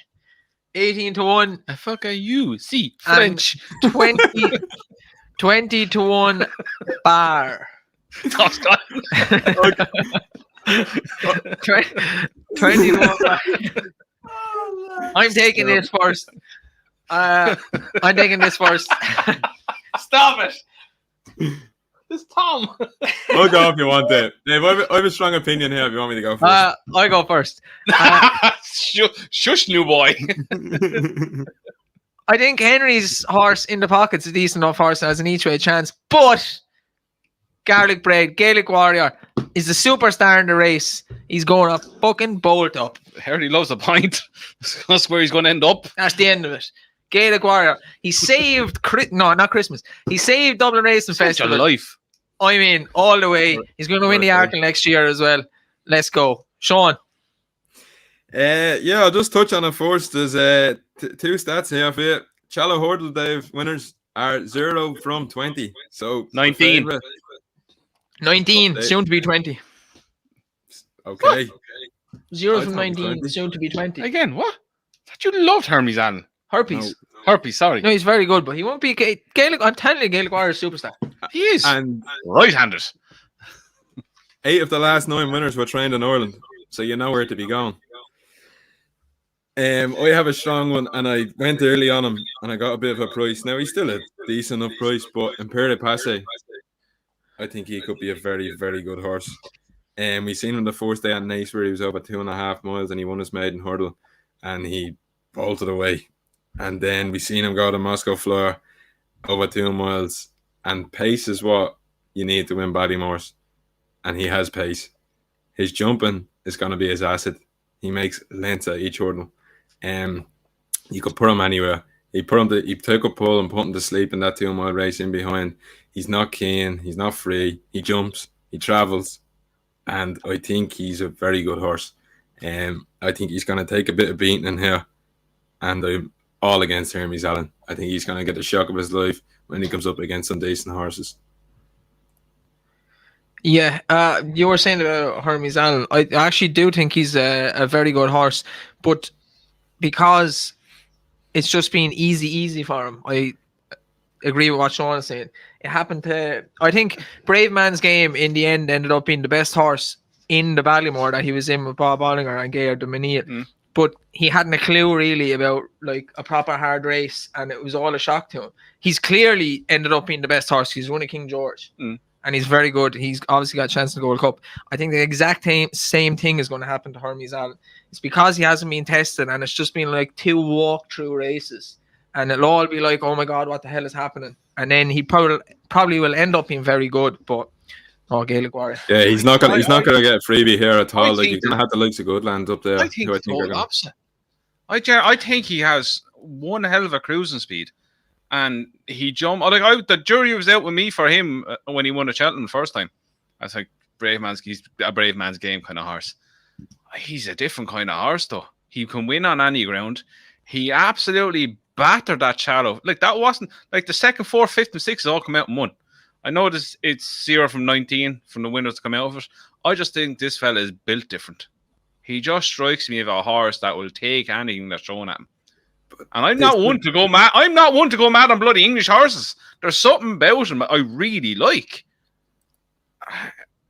I think he could be something different. I think you're just going to see more and more from the more challengers he gets. I think he's just going to pull out more and pull out more and pull out more. Are you high? I think he's Brave Man's Game 2.0. He's high. It's the only reason people are saying he's Brave Man's Game 2.0 because he ran the same races. We could say that about 90% of horses that run the grade ones. You could literally say that about 90% of the horse. Paul Nicholls can't fuck this up. He can. And I don't like Paul Nicholls as a trainer. He surely can't. You're definitely high. Yeah, you have to I'm be, telling you. surely. There's something about this lad. He's going to be unbelievable. Oh, no. Tom, I got paid like €100 at it. The one thing I'd give Andrew, I do like Hermes Allen as well, and he fits that. If you go back through the last 10 winners of this race, there's a lot of former point-to-pointers in there. There's Verheen, York Hill. would you just pick Gaelic Warrior? Come on. Boy Allen, Bob Ollinger, Sigerhard. Like, it does suit that kind of profile of a horse, which... Yeah, but no Challow winners, Tom. Why do people buy into this shit, like? Because it can't be ignored. Like, they looks good beating. I don't think It's a race. What else? All right. What else are they going to run in? Tom, That's in England. Forget about He's just there. This was time for your redemption, Tom. You put him up for 25 races. You know he's running. I'm on the bandwagon with you. Just fucking pick him. He's not going to pick him much. Sean, you were on about stats a minute ago and Constitution Hill and how many Supreme winners have gone on to win the... Oh, but Tom, don't put them in the same bracket. Hey, look, stats are there to be exactly. broken. Look, I think Hermes Allen will be in the places, definitely. I think he's a very good horse. There's a few very good horses in this race. Goodland's a good horse as well. Champ Kiley's not a bad horse either. It's okay. Dave, I am not going to put him up. For fuck's sake, Tom! Jesus Christ! Yeah, it's a heart and head thing, but it's also a bit of a heart thing because I've really fallen in love with this horse. And the horse is Imperi Pass. Oh yes, Tom. Oh yes. I just loved him from. I happened to be watching a race. You okay? It is because every time he's fallen in love with a horse and put him up for numerous races, he didn't put him up, and I backed him and you backed him, and they fucking won. So I'm even more confident now. Look, Imperi Pass first is lightly raced, so that maybe doesn't suit this race. However, I happened to be watching a race in the day in Naas. And they were walking at the finish. Even the race before this with Free Card Bragg and in the pocket. And all the races after that, they walked at the finish. And this lad took off. He absolutely bolted up. I think we're going to be sat here after reviewing this and saying, oh my God, that's freak. And the two of you will be sat here saying the same thing. I think if there's a massive performance in the novice ranks at Cheltenham to come out of a horse, I think it's this lad. If Facile Vega wins, we're all going to expect him to win. If this lad goes and wins 8-10 lengths, nobody's going to expect that, I don't think. I really think he could. He bobbed around with the Model Kingdom. He was in second or whatever. He came down to the last. He shortened his stride. He popped over it, and then he quickened up again. He's got that turn of foot, and he stays very well. He's an absolute monster of a horse. I think he's a freak. I think he's the exceptional one in there. Look, the thing with Gaelic Warrior that worries me is jumping right. He didn't jump right in the middle of the race at the Dublin Racing Festival, but he got in front coming down to the last, and by God did he jump right. I watched the replay again today. That concerns me going to Cheltenham. I hope he runs well. I just think Imperi Pass. I saw a podcast or a preview night with David Mullins and Mikey Fogarty, and they were both said, who's the better horse, Imperi Pass or Gaelic Warrior? And without question, they said Imperi Pass. Yeah. Mikey Fogarty said Mikey Fogarty doesn't even know his own name. He's not allowed inside the gate. Nah, he said he'd ridden this horse, and he said he's a monster. Didn't he? No, fuck him. Tom, I do agree with you. Like, to be able to drop down and do that over 2 months the last day, I know people are going to turn around and say, "Oh, you only beat the Model Kingdom." He did only beat the Model Kingdom. He beat the Model Kingdom. Like, you go on this spiel about Hermes Allen. He's beat more than this thing is beaten. He beat the Model Kingdom, right? I don't think it's run since. She could have been a ring or whatever the name of the horse is. She could be anything. Was beaten the next time then by Hattorier, like an after run from William Mullen's stable. Hey Johnny was in the race, couldn't win a handicap the next time, was third. The first race he won there, he beat Forest of Fear or something like that. Never even heard of the horse. So Dave, when you watched that race and he won, what did you think? Hermes Allen is better than him. Andrew's definitely right. Hermes Allen is definitely better than Much Imperial better. Pass. Match bets. Much bet. Whoa! Throw it down. Let's do it. Yes. Down there. Easy money, Sean. You're getting your money back from when San Roa places, or no, Echoes and Rain places. Oh, there's no chance of that, Tom. I have that on with multiple other people as well. Oh, yeah, Dad. Kubo. We've a problem. What? We've a problem at home. Major one. In our household, when this happens, it's a major issue. Siobhan needs the bottle opener. Oh, Lord. I thought that was actually serious. So did I. I So thought did someone was I. bringing into our house or something. Tom, final selection for the Ballymore, and you can jog on then. Imperial Pass bolts up. Andrew? Quicker than Tom running right now. Andrew? Hermes Allen.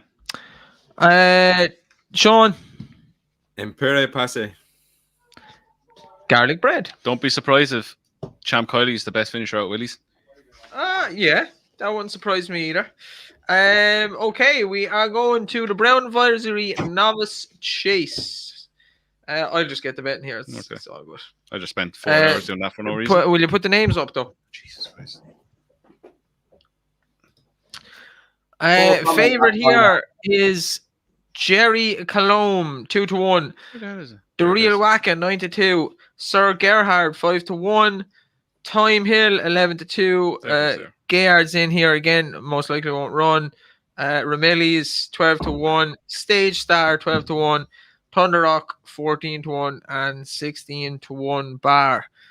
Sean, you can take this first. Yeah. I've 2 more stats for you. Oh, no quarter star winner has won this. That's probably Time Hill. And one of the last 8 winners were no greater than 4-1, which means favourites probably do very well in this race. And it's going to be Jerry Colombe for me.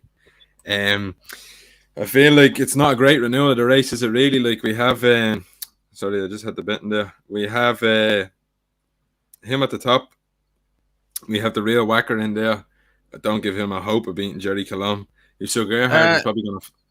Sorry to cut across you, Sean. Putty wants a match bet as well, Tom. Garlic bread versus the pile of piss. Who's the pile of piss? Imperial Pass. Jesus. Yes, that's the match bet, Putty. We'll write that down as well. I'll keep Put that in the book. Sean, fire away. Sorry about that. Yeah, the Real Whacker, I don't give him a chance of beating Jerry Colombe. So Gerhard is the complete unknown. It's not a Willie thing to be doing at all, is it? Like 2 miles straight up to 3 miles, second run over fences. And Time Hill, I couldn't be having Time Hill. I can't trust him. But Jerry Colombe, he's 8 from 8. He's 3 from 3 over fences. He's won 2 grade 1s. He's been winning over 2.5 miles, which I didn't think we'd see him at his best. He jumps very well. And I like the way the last of the railway fences are Sandown. He got in tight, but he really sorted himself out, which I like to see a novice do. I think he won that day. He got in behind and people were worried. And he latched straight back on the bridle as soon as Gainford gave him a push. He came right there onto the tail of Balco Coastal. And I don't think he's going to do much when he hits in front. People will look and say, oh, he's only pulled 2 lengths in front of Balco Coastal. I don't think he's going to do much at all when he hits the front. I think the step up to 3 miles, he's really going to relish. He'll be staying all day. I can see them kicking him from early, at least off the bend, and saying, come catch me if you can. And I think Jerry Colombe is going to take a hell of a lot of beating in this race. Yeah, I'll follow on from Sean. I think the Real Whacker is a nice horse, a good jumper, but he shouldn't be classy enough to win this. His form isn't as strong as Jerry Colombe. I really love Sir Gerhard, did all last year, but 1 run over fences, 2 miles at Gorn, going straight into a 3-mile championship race at Cheltenham. He's not for me. It'd be different if he was like 16-1, but he's obviously never going to beat that price. I think Jerry will win. I think he's Gordon's Gold Cup horse for next year. I was talking to some lads earlier. I think Mighty Potter will go for the Ryanair next year. I'm going to get a bet on that. I think he will send Potter to the Ryanair and then the Gold Cup the next year like he did with Don Cossack. But yeah, I think Jerry Colombe will win. I think it's pretty obvious staring you in the face. Yeah, I agree with you. Can't believe the Real Whacker's 92. Very good. He's a good horse. Again, think he lacks the class. I think Jerry Colombe's just made for this race. Yeah, it would seem to be anyway. It's just everything about him. He's unbeaten he's just unbeaten in in his whole life so far. Showed last time out he can go on good soft ground. Sir Gerhard, I never seen a horse. He fucked around so much at trips in my life. Yeah. This time last year he was going to the Supreme. Then he was going 2.5 miles. At the end of last season he was his Arkle horse. Now he's had to have one run over fences where they're still fixing the fence and going that he left the hole in. And now he's going up to 3 miles. I just don't get it. It's just not a Willie thing. I think they don't know what to do with him and where he fits in. And if you want to back a horse a 5-1, that's have to have one run over fences. And clearly had Bourne Park. numerous problems all year as well. So they're having so many setbacks, and his jumping seemed to be like he's going to come on for it, but his jumping didn't seem to be all that good. Yeah. No, I wouldn't have him. Time Hill. Everyone knows my views on Time Hill.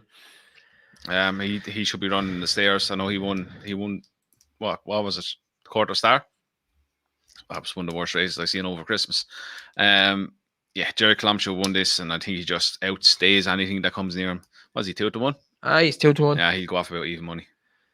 He's 2-1. Kubo was going on about Sir Gerhard, and then a big in capitals if he stays. You don't know if he stays. This is the thing. He was a Supreme horse, and then he was a Ballymore. And now he was going to be a champion hurler horse. Then he was going to be an Arkle horse. Now he's a 3-mile plotter all of a sudden. I think Jerry. I just don't get it. If he goes and win, fair play to him. But I wouldn't go near him. I actually think Jerry's a good price at 2-1. Tom, you can have this last. Yeah. I don't know. I'm not as strong about Jerry Colomb as you guys are. I know I won a match bet off you, Dave, at Christmas on him. Boom, boom. Mm-hmm.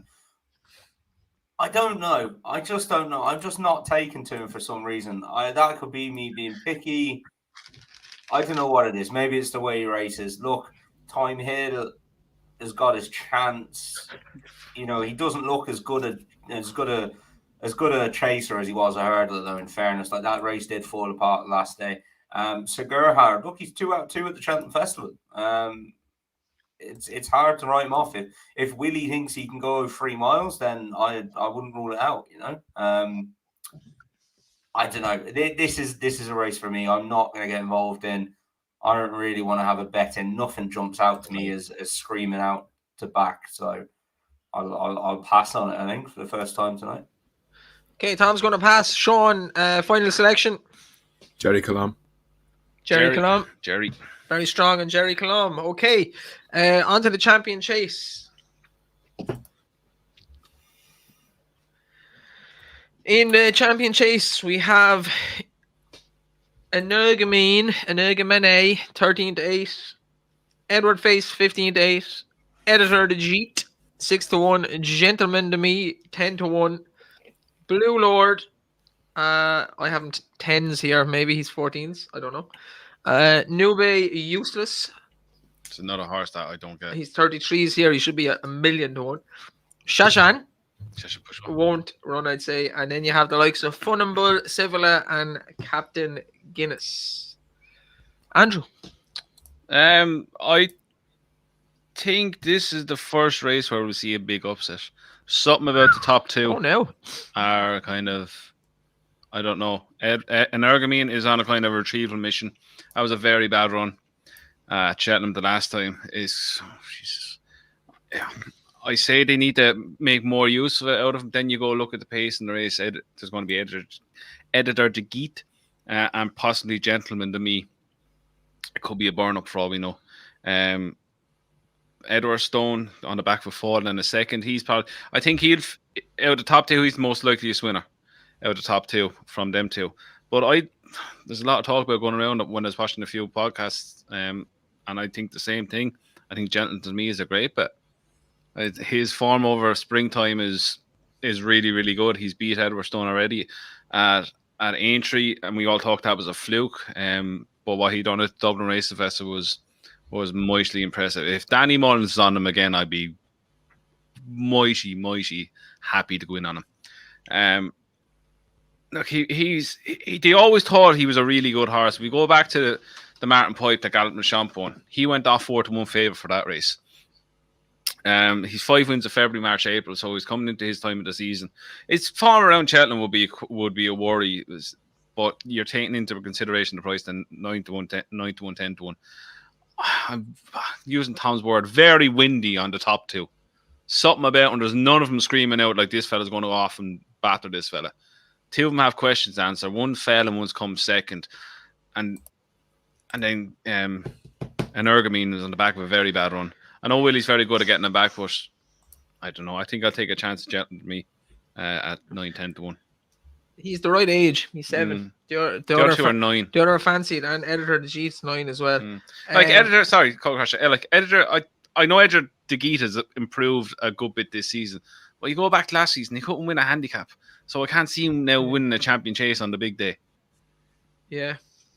Look, it's a hard race to weigh up because I'm maybe Sean has a few of the stats and stuff as well, but I mentioned the ages there. But Edwardstone, for me, I think the Tingle Creek before Christmas was the strongest piece of 2 mile form this year. He beat Grenadine at Sandown, which is Grenadine's track. Shishkin was in 3rd. Gentleman Me was in 4th. I think that's the strongest piece of form. I think he was the best horse in the race at Cheltenham. He made up a lot of ground thinking he had to beat Edwardstone or Energamine. And obviously, I'd say Tom Cannon probably thought that he was going to get to the front runner. He got there, and Editor obviously had saved a bit and battled back a bit. And I think if you had that back, he'd win that race. Maybe would you? The record of Arkle winners going into the champion chase, extremely good. 7 or 12. So I will go with You're just robbed of his stats. Yeah. I will go with Edward Face. Edwardstone for me. Yeah. Sean.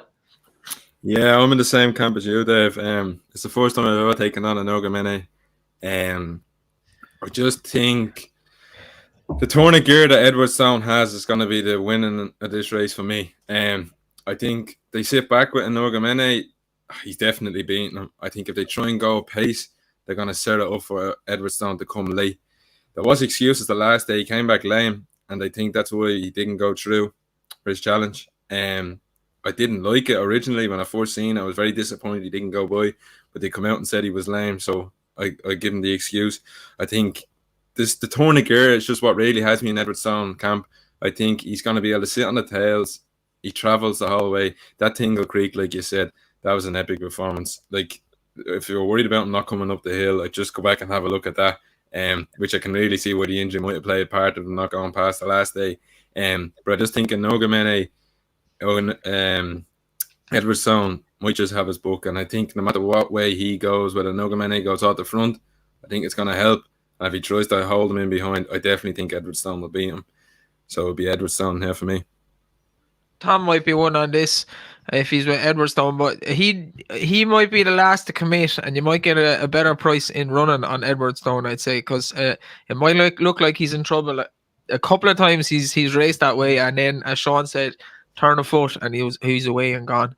Yeah, like he gets a serious amount of length, didn't he, at Cheltenham? Like, I just think they were too far back, and they didn't respect the favourite. I can guarantee you that won't happen this time around. They'll be a hell of a lot closer, and it'll be just condensed, and they won't have to make up as much ground as what they did. Tom?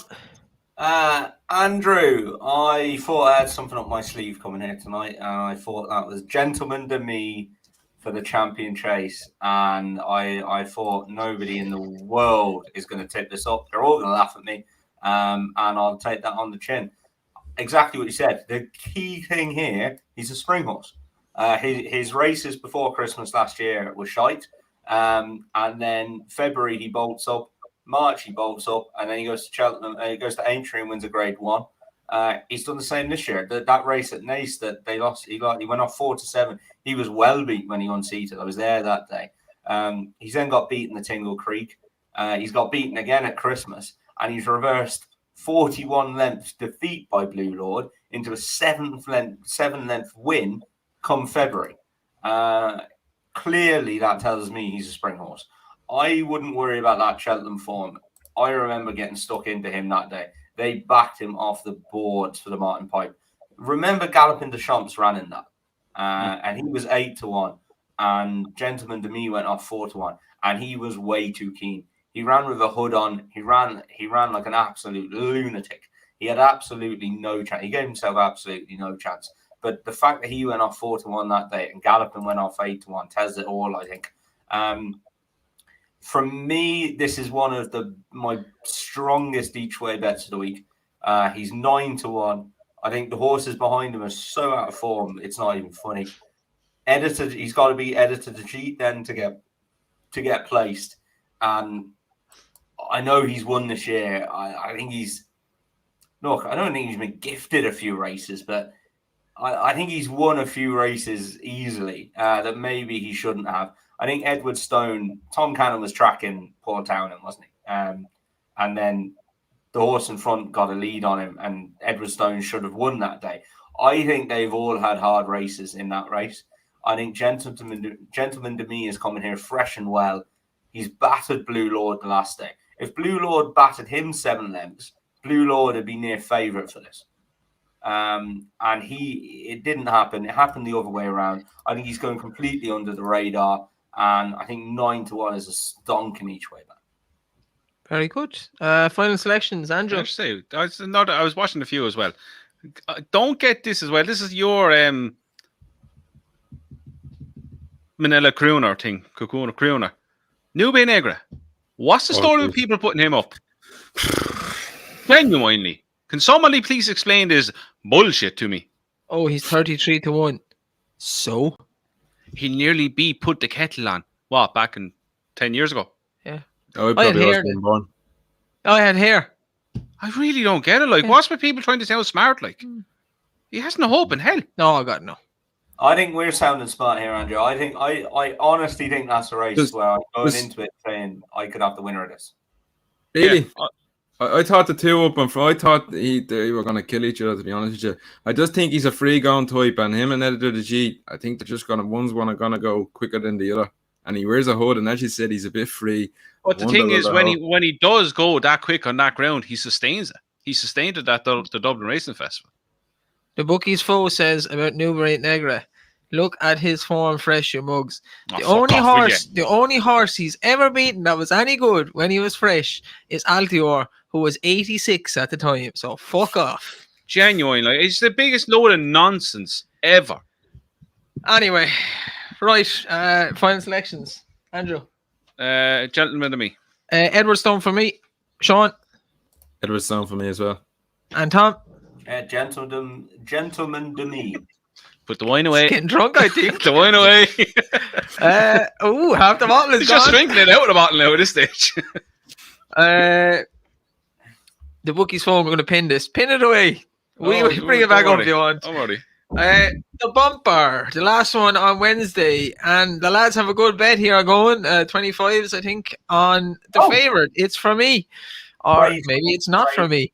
7-2, Dream to Share, 11-2, Fun, 7-1, Ballyburn's not running, Chapeau de Soleil, 10-1, 9-1 there, Western Diego, 11-1. He was mad. I really liked him the first day. Better Days Ahead, 12-1, Factofoil, 12-1, and then you have all sorts of mad priced horses in Canto Bruno, Westport Cave, Queen's Gamble, so on and so forth. Tom, you know what? No, Sean found him, so Sean can go first. Yeah, just a little bit of breaking news that I seen that Fun is unlikely to run here and go straight to Aintree. So just in case anyone, Daryl Jacobs said it in the preview, which was on Twitter there. Back to the main. Sean, before you go, Blogger Casey has just wrote in, and it's not your horse. He's wrote in Westport Cove. Yeah, I got a text off him. I had to see what price this thing is. Aaron, What are they, Sean? No. We have the main horse in green, Tom. The spotlight is on here. I'm not gonna lie, I'm not one for getting nervous or anything like that before a fight. Before a race. Typical before a race. I will be very nervous before this race, and it's not gonna help at all use as well, to say the least. What can we say, Tom? We put him in the spotlight. We're on at good prices. I think he is the right favourite. I wouldn't swap him. His point-to-point form. People are crabbing his bumper and saying, was he beaten? Things in behind aren't coming out. Second has come out and was second in a bumper and then lost in a hurdle. I understand people questioning that. But if you go and look at his point-to-point form, if you're worried about the quality of this horse, there's 4 winners in that race. There's graded winners in the race. This horse has quality. I don't think you need to worry about that at all. He won in a complete different league the last day. He was on the bridle. What horse have we seen this season that Paddy Mullins has not moved? And just to let you know, I watched the clock. He was rattling down that hill. He was clocking under 14 seconds a furlong in soft ground. He has gears. I think he's the real deal. I wouldn't swap him for anyone, as I said. He was quicker than Pat the Roar on the same day, which is another thing on the clock that convinced me that I wasn't just a doddle around at all. And he's up there for the county hurdle betting. So that's a good level of horse we run on the same card. He'd want to be quicker than him because he's not jumping hurdles. But he was quicker than him, which means it wasn't a walk, and it wasn't. But that's what I'm saying. It wasn't a terrible race, and they didn't walk around. As we're speaking, he's gone from 3-1, 7-2, out to 4-1. Blogger Casey again. Moving markets on Casey. It's gone. That's fine with me. Me and Dave had this back and forward, and we have a match bet. I'm fully convinced Paddy Mullins is going to be up on him. He's going to be number one, in my opinion. I think he's the best in the stable. The opposition is strong. Don't get me wrong. It's not a penalty kick by any means. I'm not going to sit here and say, listen, it's an easy winner. It's not. It's a champion bumper. It is unknowns. It is his third run, but I wouldn't change him. I'm very sweet on him. I think he has a great chance. Andrew? I don't really have a strong opinion, to be honest. What I'd say, if anyone does fancy any horses that have been beaten before, don't let it put you off. Fernie Hollow, Champagne Fever were beaten before they ran in this. They've won before. Yep. If I was to have a bet, it'd probably be Captain Salai, because I've saying it all season. I just something about him. He's a bit of a fruitcake. Yep. But look, the lads are on. It's for me has the best chance. He's shown visually the best form, but I don't think a Dream to Share is far behind him. Yeah, echo what Andrew was saying. It is a very hard race. The lads are on a good bet. They have the favour and they have big slips, so fair play to them for that. Value. And for their sake, you'd like to see, and a lot of people have got on because of the podcast. So if he wins, fair play. I think a dream. Fire away, Sean. That Rihanna moment, Dave. I think it was up at 30-something thousand. So there's a good couple of people, I imagine, that have a couple of quid on them. I know a good few people that would kind of only watch the podcast here and there, and they back them as well. So, it'd be good for that if he wins. A Dream to Share definitely has the best form. That bumper at the Dublin Racing Festival is the best form. And sorry to cut across you, the Emma Mullins horse that was third in that is running in Kelso over in the Grade 2 tomorrow. Hurdle tomorrow. Fernie's running a Grade 2 hurdle tomorrow. In Kelso. And JP has brought a Dream to Share. Like, Willie has numerous horses. I think Patrick has mentioned him again when he was talking about Farsal Vega earlier. He mentioned Chapeau de Soleil. He didn't mention any other one. So I actually think Patrick will be on the Rich Richie horse if he runs. I think they think he's the best one. I'd love to see Queen's Gamble win for Oliver Sherwood. I just think it'd be a great story. But probably the best form is a Dream to Share, and I don't really have a strong opinion, so I hope the lads win. Tom. Thank you, Sean. Is what I should be saying, really, for showing me that point to point. We haven't. Tom, I just wish I had that video that night when we were watching through the racing, and I should have recorded you. I think somebody said like they all stopped in front or something, but I don't know who that was. I won't name. All of them stopped. They all stopped. You're all useless. Yaks. Won't name names, Andrew. Yaks. Look, people go on about this horse's bumper form. Like, when a horse is winning 10 lengths on the snaff, it does not matter like what they're beating. Well, it's not they're gonna. The form is terrible in the bumper. It's the way he won it, but the form is shocking. Like, the horses behind him are like things you'd find out in my back garden. Well, they're not, because in fairness, they are. No, they're not, because Sutton's Hill, who was second, was then second in another bumper, and he was only beaten 6 lengths by a horse who you just mentioned for this race, Western Diego. And what happened to him the next time he raced then again? He ran in a maiden hurdle and got beaten 40 lengths. Very strange that. Second, won a point to point. Second, it's strange because you want it to be strange. Education, right there. Okay. I am sick of hearing this bumper for the last 4 months. Can we just get on with it? The point is good. The bumper is not. Get over the bumper. It's the fact that he won the bumper on the bridle. It doesn't matter what he beat, but the horse who he beat is not Water like means an 80 horse. zilch. He's not completely useless. Anyway, it's for me. I think Simon Ear and Isaac's Way. They've got a bunch of amazing horses at the minute. Fun was obviously going to go for that mare's bumper at Aintree because Patrick can't ride her. They've got the favourite for this and the third favourite. Why the hell would they run them against each other? Not going to happen. She's going to go there. A Dream to Share would be obviously the one you're concerned about. He looked very good at Leopardstown. And he is the massive danger. However, I just think it's for me, when we saw his point to point, Sean, like horses don't win races like that. They just don't. And especially the form of that has worked out very well. He absolutely bolted up. I think what Patrick said, the only reason he's the price he is now, right, is because the whole of Willie Mullins Yard isn't talking about him because he doesn't work well. But we knew that after his point to point as well. He's not an insane workhorse. You put that horse on a racetrack and he turns into an absolute freak. I think he will bolt up, and I think him and Imperial Pass are going to be the ones we're sat here talking about the week after the Cheltenham Festival. I think he's a machine. And Sean, thanks to you, my friend. We got on at 25s. I am away, as every feckin' knows.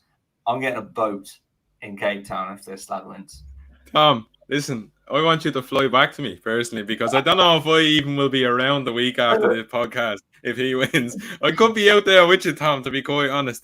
But Sean, listen, fly out. We get a boat in Cape Town if this lad wins. This is one of the. It's just, what I love about betting and stuff as well is like getting on and the story. Like any gambles I've been involved in, half the crap is not even the horse winning. It's trying to get the money on, and it's so much fun. And being in the shops, being in the shop that day before he's running, trying to get the bets on, it's just so much fun. It's really good. It's great crack. I mean, like, he's drunk. He's really drunk. He's drunk. Okay, final selections on the bumper. Tom. It's for me. Sean. It's for me. No strong opinion. I'd either love to see Queen's Gamble win, or if she doesn't, it's for me. So the lads get a few pound. Cap de Soleil. Chapeau de Soleil for Andrew. Nap and next best, or just nap for Wednesday. Andrew first. Oh shit. Sean first. Hermes Allen. Herpes Allen for Andrew. Next best, Gentleman to me. I just have a nap. Edward Stone for me. I think he will win the champion chase. Sean.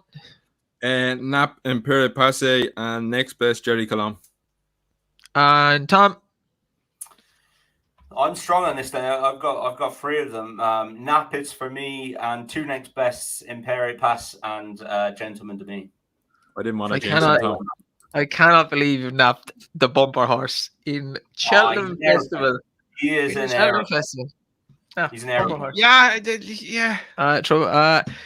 Okay, that's the end of day 2. We've 2 more days to come. We're going to take a little 5-minute hiatus, a toilet break, and whatever else.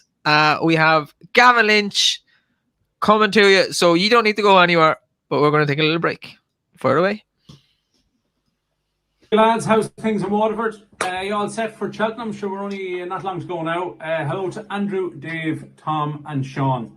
Hope you're having a good evening and plenty of laughs along the way. Just going to go through the 5 championship races. The first one won't take too long. The Champion Hurdle, Constitution Hill to win like everybody else expects. State Man, I think, is probably as big as certainty to finish second.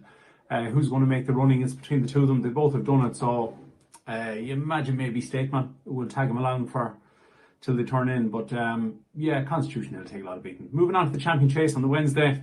They're 2 7-4s, Edward Stone and Enkermeen, 5-1 Edgar de Gite, and 8 or 9-1 Gentleman to me.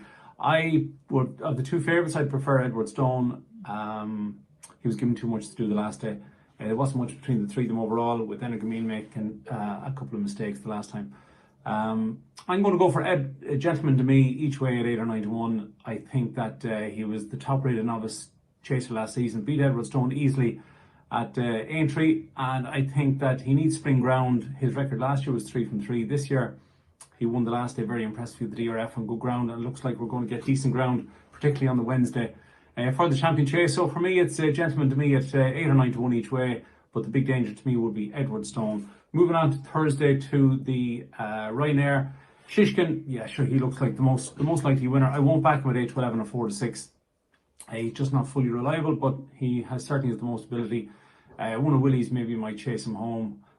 Jonadil or Blue Lord, I'd be against Fury Road, to be honest. I don't know if he's just resolute enough to come up that hill in 2 seconds. So Shishkin to win, but I won't back him with odds on, definitely not. The Stairs Herd looks very, very open. I'd be against Tiupu on the ground, but you've got Home by the Lee. Flying Porter, dual champion.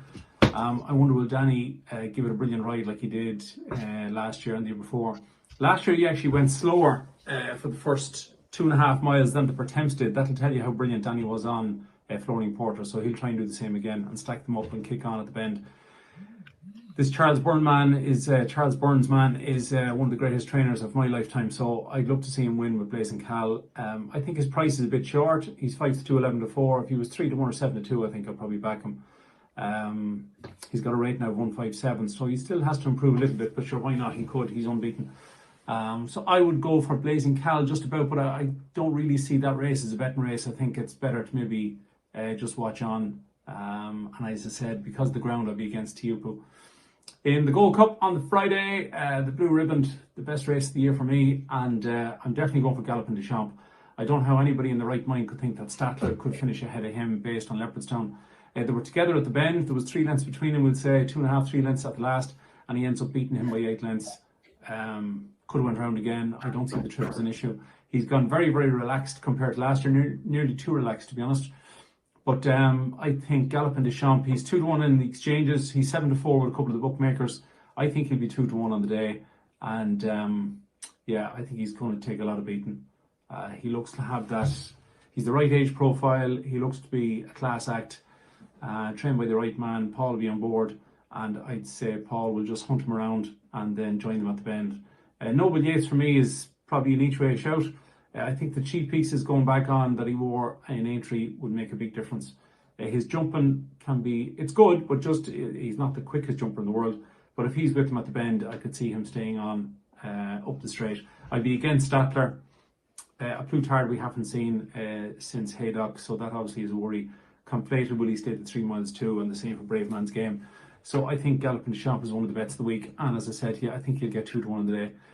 Good to chat with you, lads, and enjoy the rest of your night, and we'll chat soon. Maybe for a game of golf, Andrew.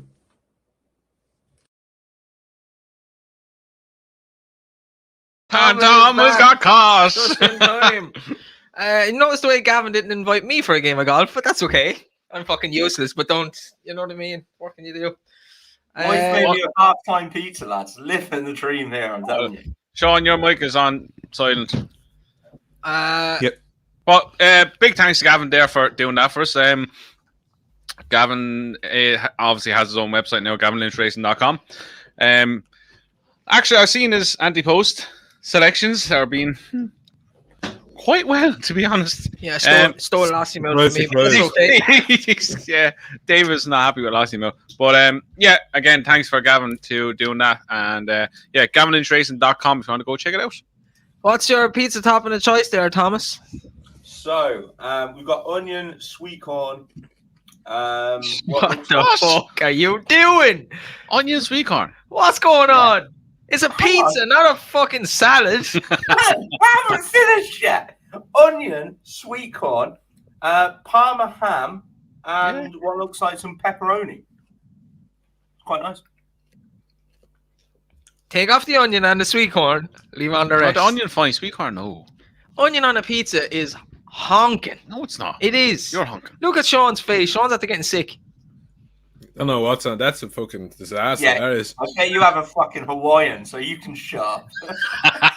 I don't. No, pineapple on pizza is a no go. The bookie's full. The first time ever he made a funny comment. Garlic bread. It's true. Hey. Oh, well done. Well done. Tom, honestly, that's the worst pizza I've ever heard of. Onion. In the comments there for everybody. Onion on a pizza. Sweet corn, I could. No, sweet corn I can deal with. Onion on a pizza. Please give us just red onion. Please give us a thumbs up or a thumbs down on onion on a pizza. Look at it. Look at this Scottish food down, Dave. Look at this Scottish food down here. Deep fry it. What's wrong with you? Sounds okay to me. Okay, well that's one vote for Tom. I mean, 2. Kubo, I don't know if that's a thumbs up or a thumbs down. That's a thumbs up. Kubo's another thumbs up. Tom, you're doing all right here. Who would put fruit on a We'll just pizza? get on with the Turners, will you? No. Yeah, lads, I tell you, Gavin Lynch on the Gentleman to me is on the right track. And anyways, They obviously stole it on Gavin. But yeah, Andrew is giving a shout out to Gavin there. Gavin's a good friend of the show. Couple of thumbs down. This is better than the Cheltenham preview, really. Thanks to Gavin. And yeah, I play golf too, but You will you come. don't need to ask. He's very good at golf as well. Gavin It's is just not fair. very good at golf. But when we were pretty walking good at around, racing as well. when we were I walking know it's not around, going to happen, but we should start the hashtag bring back Gavin, really, shouldn't we? when we Million were percent. walking around playing the golf that day, I mentioned Lossy Mouth, and I was just used to golf. So he took my soul at golf and then took my tip as well. But that's okay. I still like you, Gavin. Okay, we're on to the Turners. First race on Thursday. So you ain't putting up And these anymore. The betting is Mighty Potter, Mighty Plopper, 11-8, Banbridge 4-1, Appreciated 5-1. I have here. These are best prices. Sir Gerhard Ladbrokes. 10-1. I don't know what I have here. Ladbrokes. Stage Star. No, I don't bet with Ladbrokes. Stage Star 9-1. Journey with Me 12-1. Balco Coastal 14s and El Fabiolo won't run. I just noticed a little last year's winner on there Yeah. too. I did not Well, it know took you that 2 until days. right now. It took you 2 days. 1 hour and 45 minutes in, and there you go. Look, see. Very Uh, well. Bob Allinger, 6'5", last year's winner. Look, I'm taking this first. You take that. On Plopper. He's the nap of the whole meet. Potter, get on. That's it. Can I roll back to when you tell me this fella has no hope in hell of winning a chase in his life? He's crazy. When I put him up. You know what? He's crazy, and I like it. Yeah. I put him up a horse to follow at the start of the season, and I'm glad I followed him because Mighty Plopper he's not only on a different level to these, he's on a different bloody planet. He's had He- one bad run in his life when he was pulled up at Cheltenham last year, and he had an excuse. That's Was it. that an over you? No, No. No. If we done it over fences, yeah, fair because enough. Con Hill has wings, and he couldn't keep up with him. There's nothing wrong with that. Like, Couldn't keep up with Silent Revolution either, or Dystar Dynamo, or shall we have one more? But anyway, or JPR one. do you know what look, you do, Tom? Right? He's a different machine. Oh, here we Do you know go. what you do, Tom? You right? stop writing him up. Right, you go into the Go on, bookies. You put your hand out with your €50, right? Or you can do it online. You can do it online. You can go online and have your little €25 each way. €25 each way on Appreciated or whoever else, and it returns exactly how much when it loses, Sean? 0. Just Well, back, no, just, Second or third, just- can't they? just back winners, Tom. Yeah, he's buying far the best in this race. Oh, he's a legend. He's improved beyond recognition for offence. Like his wins at the Dublin Racing Festival, it's just breathtaking. He's so good. Like, Eating the pizza. look, Maybe carry on. he was a decent hurdler as well. He was a Grade 1 winner hurdler. His first chase start of the season down Royal, he was just absolutely taking the piss out of everyone. But then his run at Fairy House, he was over jumping and still standing. What? Turn Sorry. on comment. He was over jumping and still finding his legs. He's a very athletic horse, and I cannot see him being beat here. I think he's another God-given certainty. He stands up, he wins. 2 seconds. Kobo, type in there. I will have a 5-point match bet with you. Seeing as you want to lay Mighty Potter, I'll have a 5 points of Guinness. And you're in Ireland. You're coming over to Ireland to go drinking with me. So 5 match bet. And Adam Mantley, chosen, will follow him home.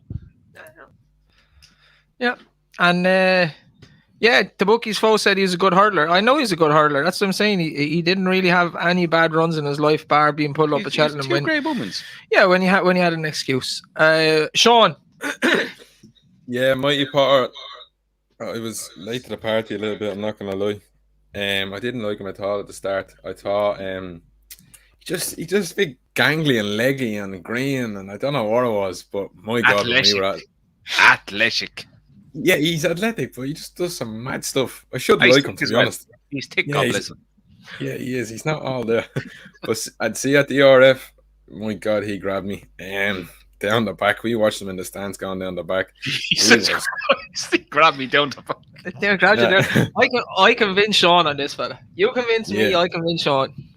Yeah, no, he convinced me big time. That day down there, he was taking lengths out of my fences and they were taking a pull. He still is open to that. He doesn't look like falling, but it's just, he's not the most fluent over a fence, can we say? When he's wrong, he just meets it. I don't know how he does it. Like, he's just been on his nose at one point as well. He almost travels too well, and it's like he loses concentration. Yeah, he just gets a bit sloppy. I think he definitely deserves to be favourite. I'll just touch on the other ones. This Bambridge stuff, this needs to stop. The fact that he got in front of Appreciate, he was only ridden. If Appreciate was ridden to beat him, that would have been no problem. He took a pull and came off the pace that day in the Arkle, and he was coming late. It's the only reason he got there. I think if he was ridden Appreciate versus him in a match race, there's only one winner coming out of that. So the fact he's shorter. No, not a chance. I'd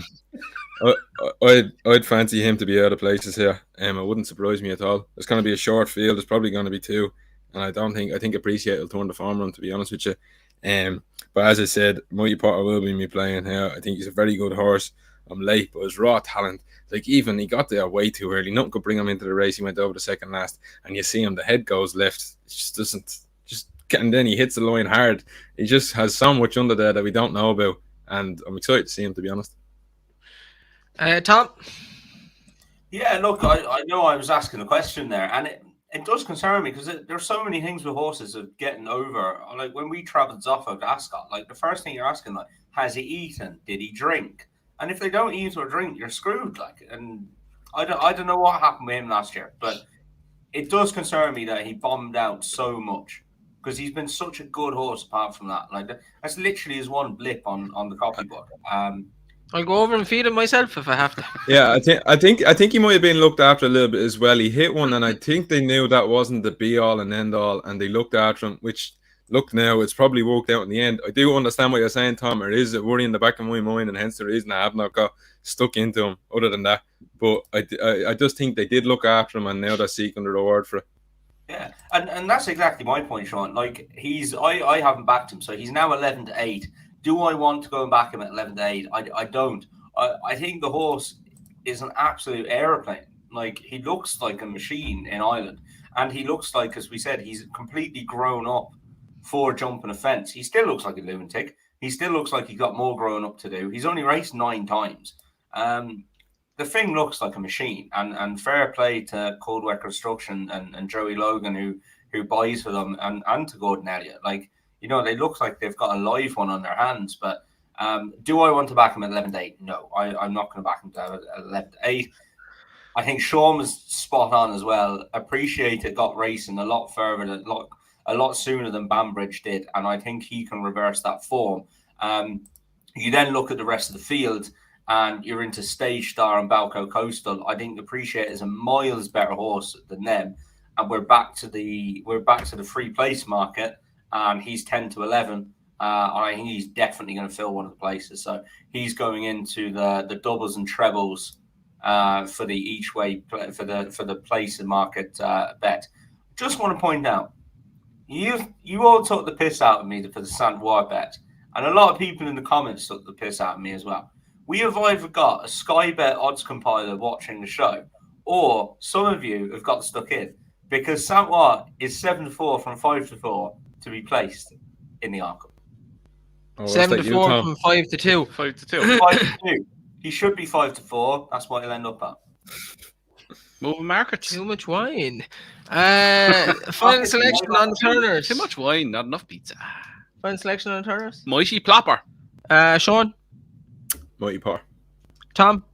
Mighty Potter bet on Appreciate It to be in the first race. Yeah, Tom, what was that? 11-10, was it? He broke me heart the last day at Dublin Race Festival. Yeah, he's going to break it hard again on Thursday at Cheltenham, so get over it. Yeah, it's 10-11, but the competition, like, I love these markets. I did well in them last year because you look how it's going to cut up. This is going to cut up. Massively. He's a 9-year-old running a novice chase. Yeah, he's way Appreciated his meh. He's way better than Bambridge. But yeah, Bambridge beat him. Yeah. It's amazing how that happens. I think this is more Bambridge's trip as well. Yes, I mean, match bet. Yes. Get the note out. I would have Andrew. taken that. I didn't think he'd do it, to be honest. Andrew and Tom. Yeah. Banbridge, VAI.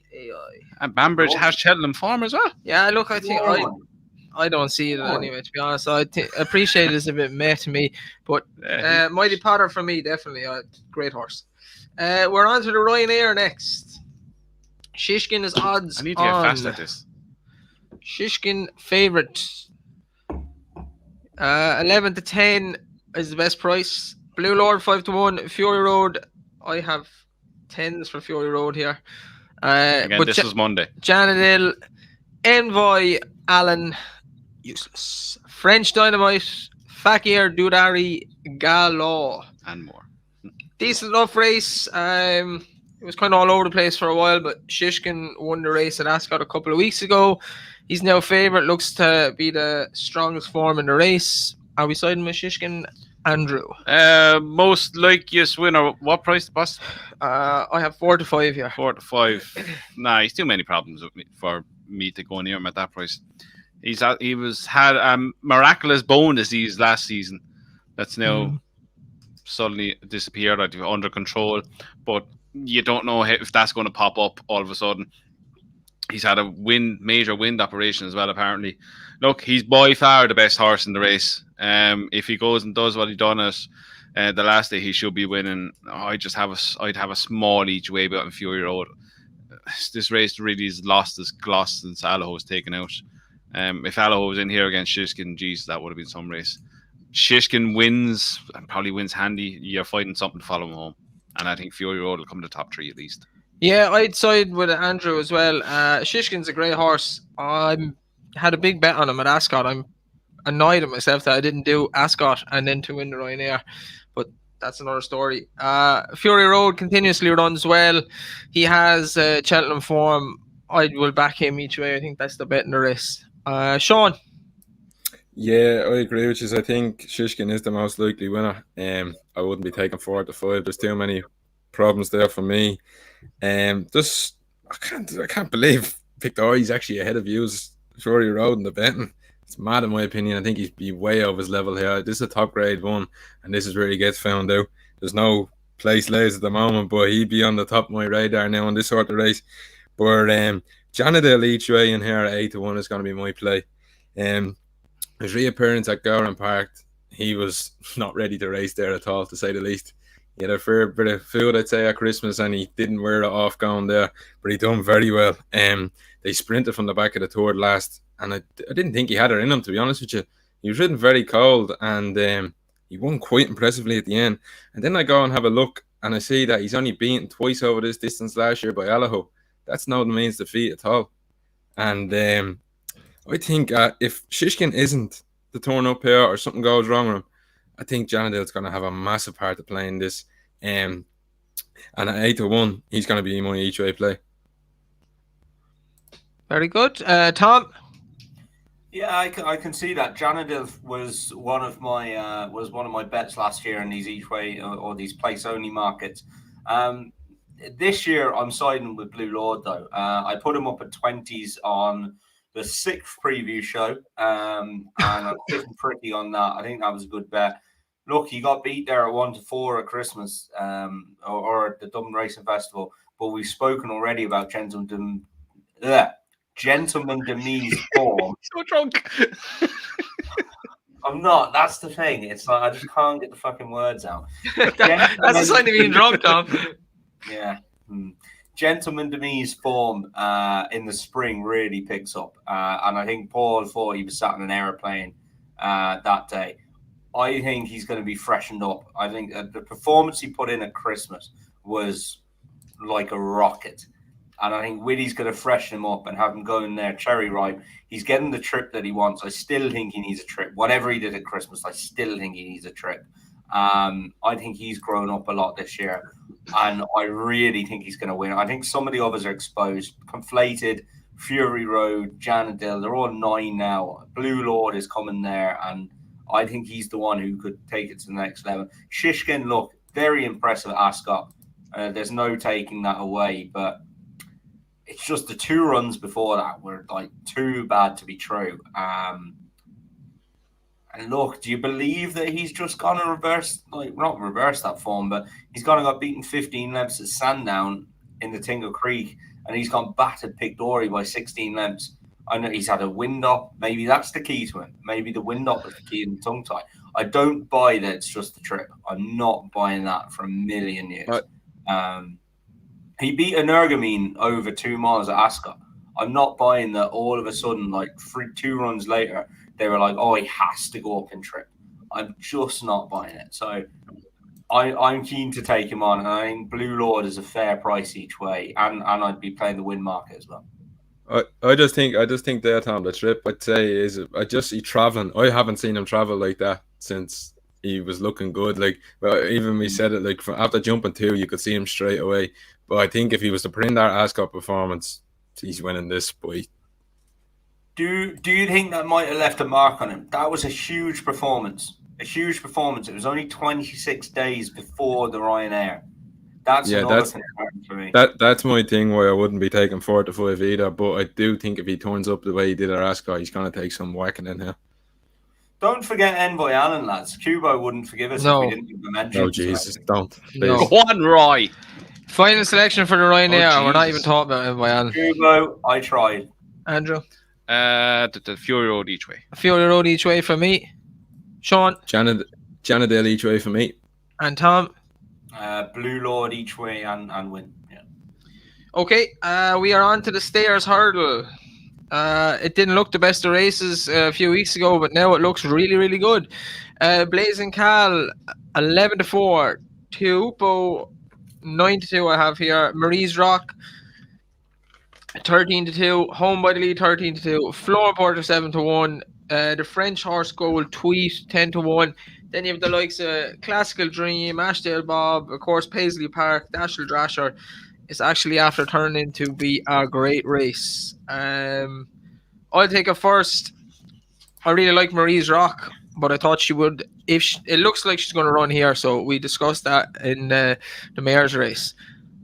If Annie Power couldn't win a Stayers Hurdle, I don't think Marie's Rock can win a Stayers Hurdle. I don't think any Mayor has ever won a Stayers Hurdle. It's very hard for Mayors to do. So I'd be against her. I like Blazing Cal. I just worry maybe he's a little bit inexperienced. And I'm just going to stick with Florin Porter. Cromwell's back in form the last few weeks. I think he'll have him drilled to try and win his 3rd Stayers Hurdle. Season's probably geared around going back to Cheltenham and trying to win that. And I don't think his form is all that bad this year. And he clearly hasn't been running up to the standard he can. Because Home by the Lee is probably coming in here with the best form. So, Florin Porter for me. Andrew? Yeah, this is turned out to be one of the races of the week. I've 2 in this Andy Post, Blazing Cal and Maria's Rock. Still waiting for a few apologies from people that abused me on Twitter over Maria's Rock, so take them. Right. Shut up, you. I'll start with Maria's Rock. She's a massive player here. Again, I understand the thing what you were saying there about Annie Power. She just needs to settle a small bit more. She's very enthusiastic in the way she's racing, but I don't think she'll have a problem staying in the other way. But it will all depend really on how she turns up on the day. I've backed her anti-post, so I won't be going near her on the day again. Home by the Lee is one I think has been forgotten about.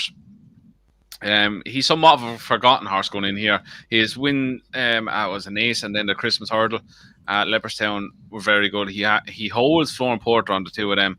And look, Florin Porter, I know you love him. You'd have to be kind of worried about his preparation coming into it. I think 2 weeks ago he was only 50-50 or something like that to go here. Now he's saying that they're getting there no problem. But even the vibes from I think I seen an interview with Gavin Cromwell yesterday. He wasn't exuding confidence when he was talking about him. But I think the one they all have to beat is Blazing Cal. I know he said their lack of experience, but all he done last day on his comeback was just very, very good. Travelled, he jumped impeccably well. For a horse that was going to need a run, he put the race to bed very, very quickly. I love this horse. I think there's a hell of a lot more under the engine. He's big, he's a powerful, strong horse, and he was always going to come on for this run. I know he's about 11-4 favourite now. I think he's worthy favourite. I think he'll take some beating in this if he comes on again. His form at the track, he's 2 from 2 at the track, so you've no qualms about the track either. Yeah, I think he'd take a lot of beating. I think Tiupu could be one of the biggest lays of the meeting. I can see this fella just falling out the back of the telly. That Galmai was terrible. He beat Somerville boy who was like 12. And again, one thing I don't like with horses is when they cross the line, he just stopped dead. There was no pulling him up or on. He just stopped. The second he dropped the reins, he stopped. So God only knows what's there. Apparently he's a soft ground horse. He needs heavy soft ground. By the long range forecasts, it's going to be good ground most of the week. So he'd be one I would be steering clear of. But yeah, Blazing Cal, main one, and I won't put anyone off home by the lead. Don't rule him out. I think he's just a forgotten horse. He's improved a lot this season. Tom. Yeah, look, this is a tricky race for me. I think this is wide open. It's not been a race that I've done well at punting in recent times, and I doubt it's going to be. I think, look, you can make cases. The one I take on is Marie's Rock. I'm not keen on her at all. Home by the lead, I think would be placed, but nothing more than. Tiupu, I've actually got a bet on him to be placed, and I'm pretty windy on that. I can see. Look, I see what you mean, Andrew. He could fall out of the back of Teddy. He could also go and win this. You just wouldn't know. Blazing Carl could be the one. He could go and absolutely doss up, and we'd all be talking about him. But I don't know. Flooring Porter's got a long way to come back. Gold Tweet obviously won at Cheltenham earlier in the season. He's maybe got a bit to prove that he can do it again. Look, one I'll give a shout out to, and a bit of breaking news as well. Hugo Merien, who's a Pimlico trainer, as they say, is bringing over Henri Lafasseur. Is 33-1. I'm not saying he's going to win. I'd say on his French form, he may be a better horse than Gold Tweet. I wouldn't say there's too much between them. Hugo's very shrewd. He would not be bringing him over for the fun of it or for the day out. 33-1 might be overpriced. I may have a little play on that. And Hugo is the proud new trainer. I hope he's proud of Alice Avril.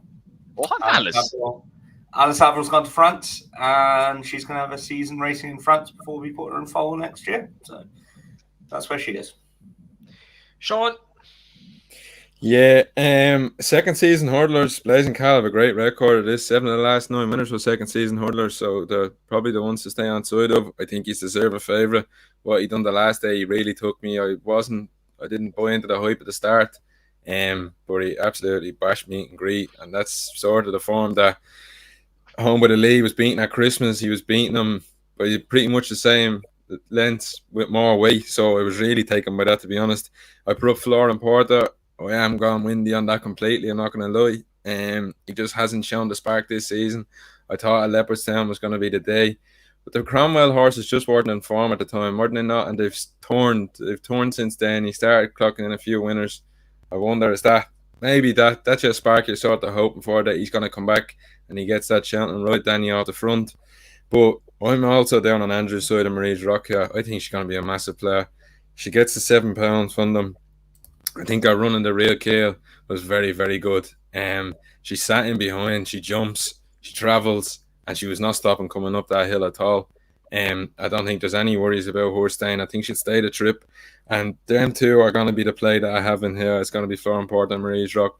It is a very competitive race. It's not a big one for me, and I respect the favourite.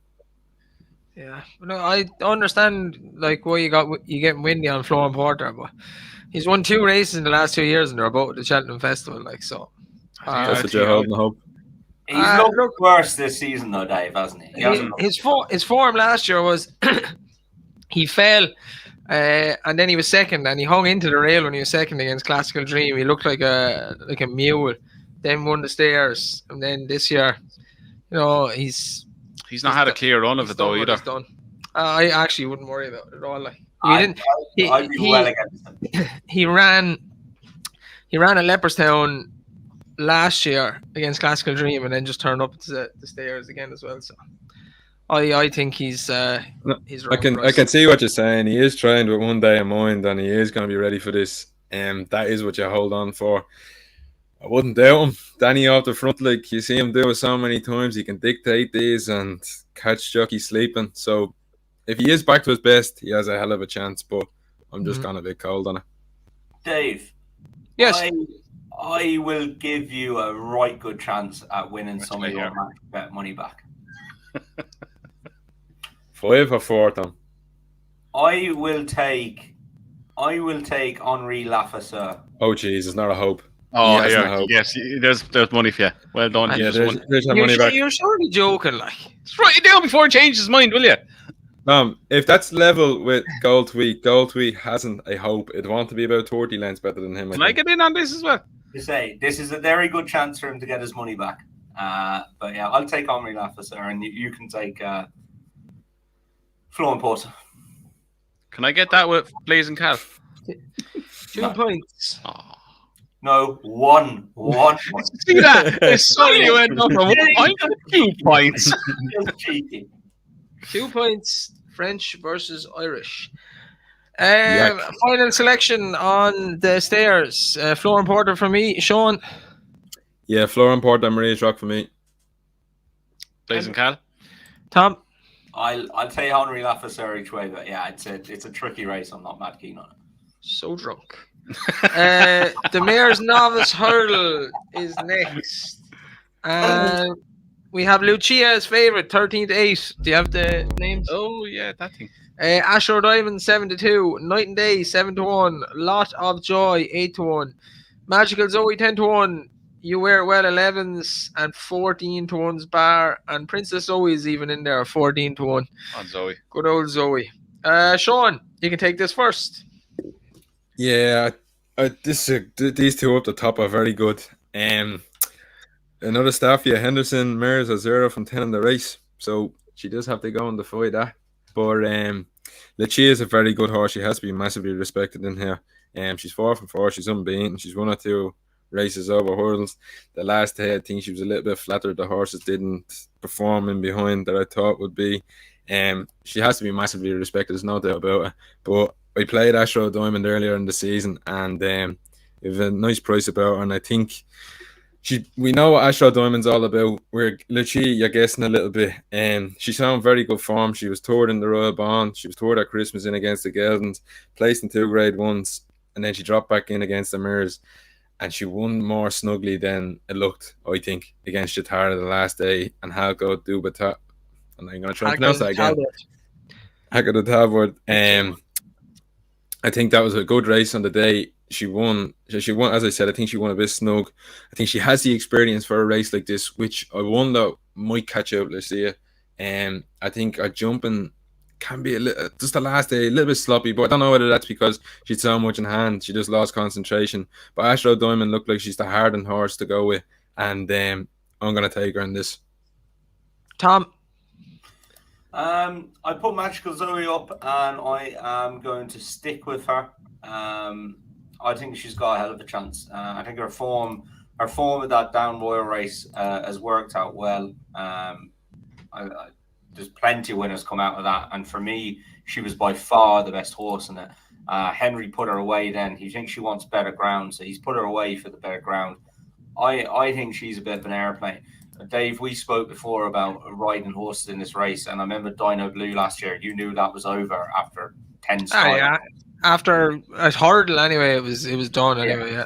She was just up front. She's way too keen, and I've heard Henry talk about this race as well, and say about Rachel rode prominently in it one year, and then to tell me something earlier, she came out and said, "I'm going from the back. Like that's how I'm riding this horse."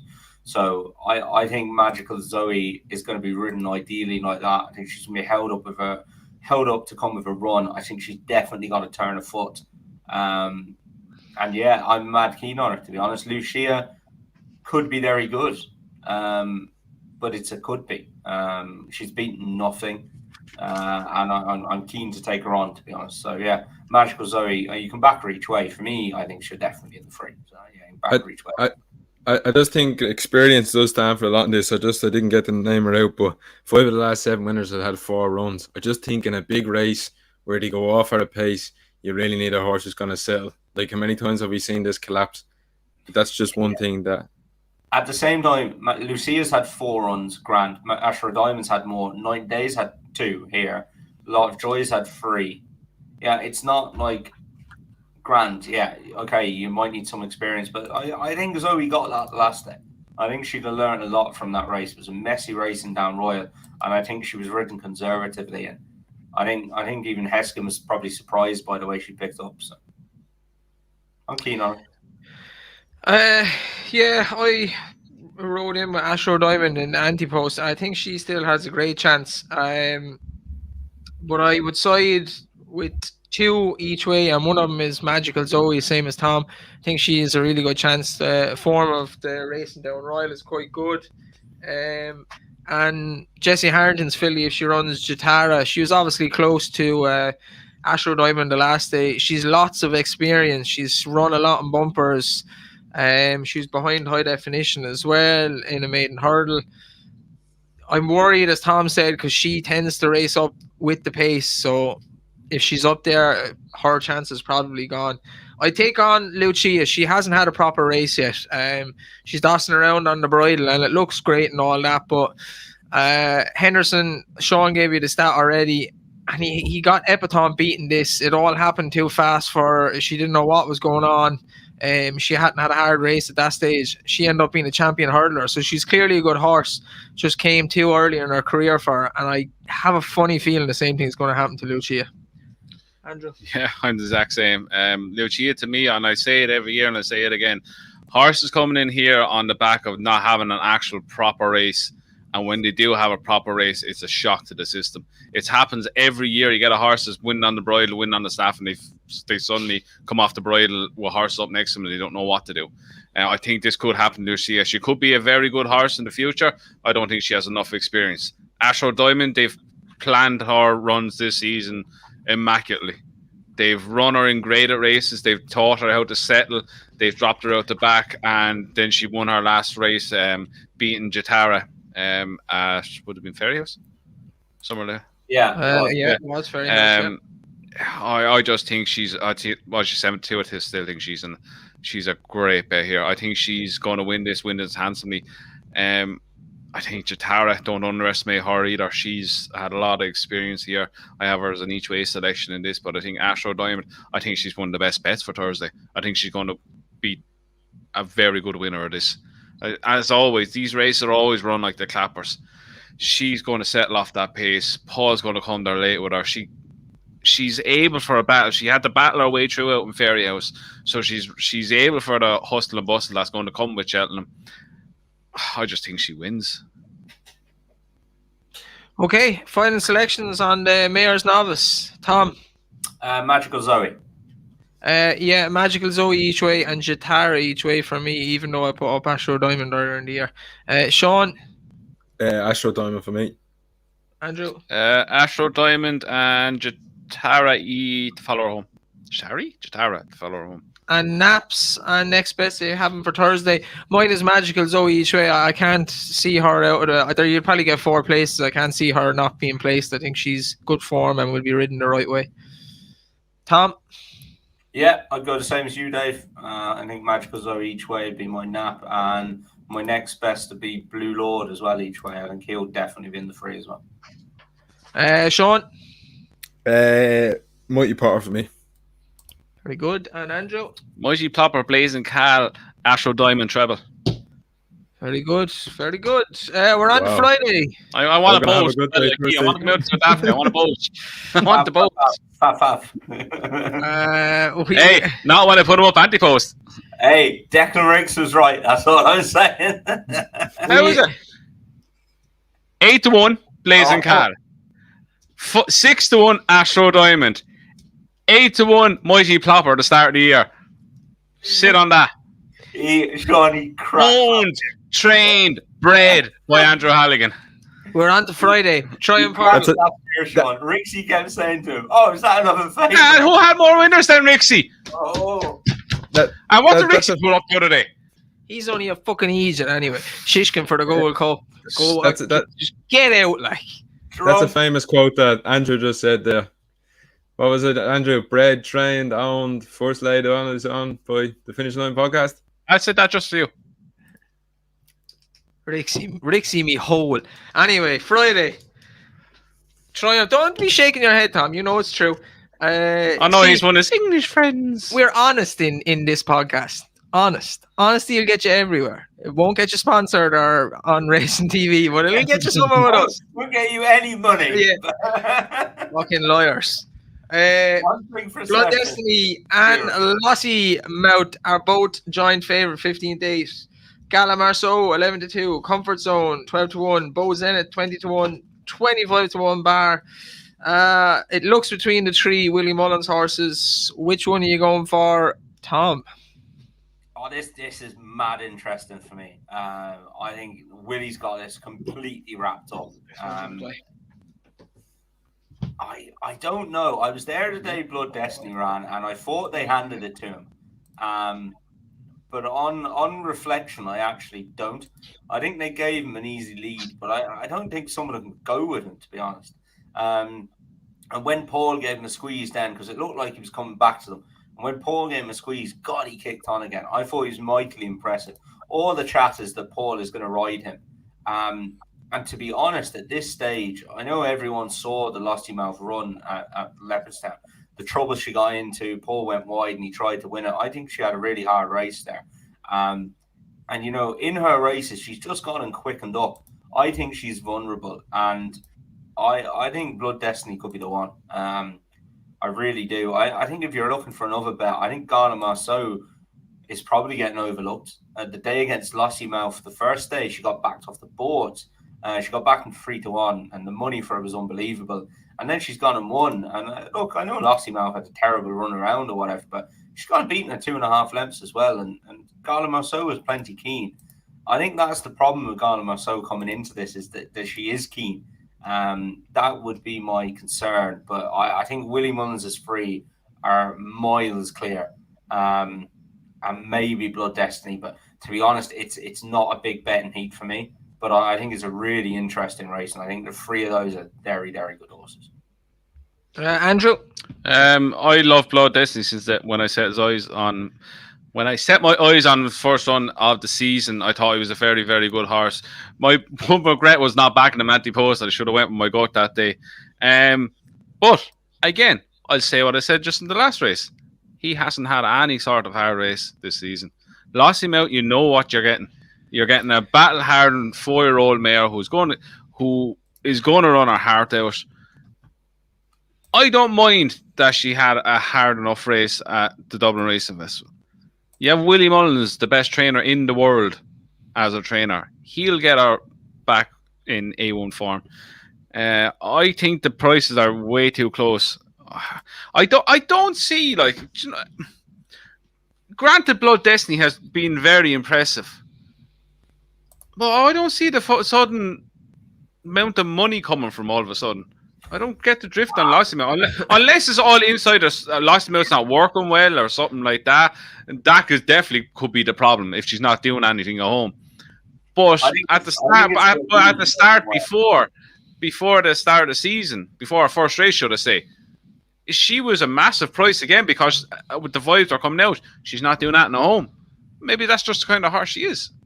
I definitely would be backing Lossy Mouth on this, even though I love Blood Destiny. I just want to see him properly have a race, and I think I don't get the thing where people are saying she's not now stayer. To me, she looks like she's a stayer in the making.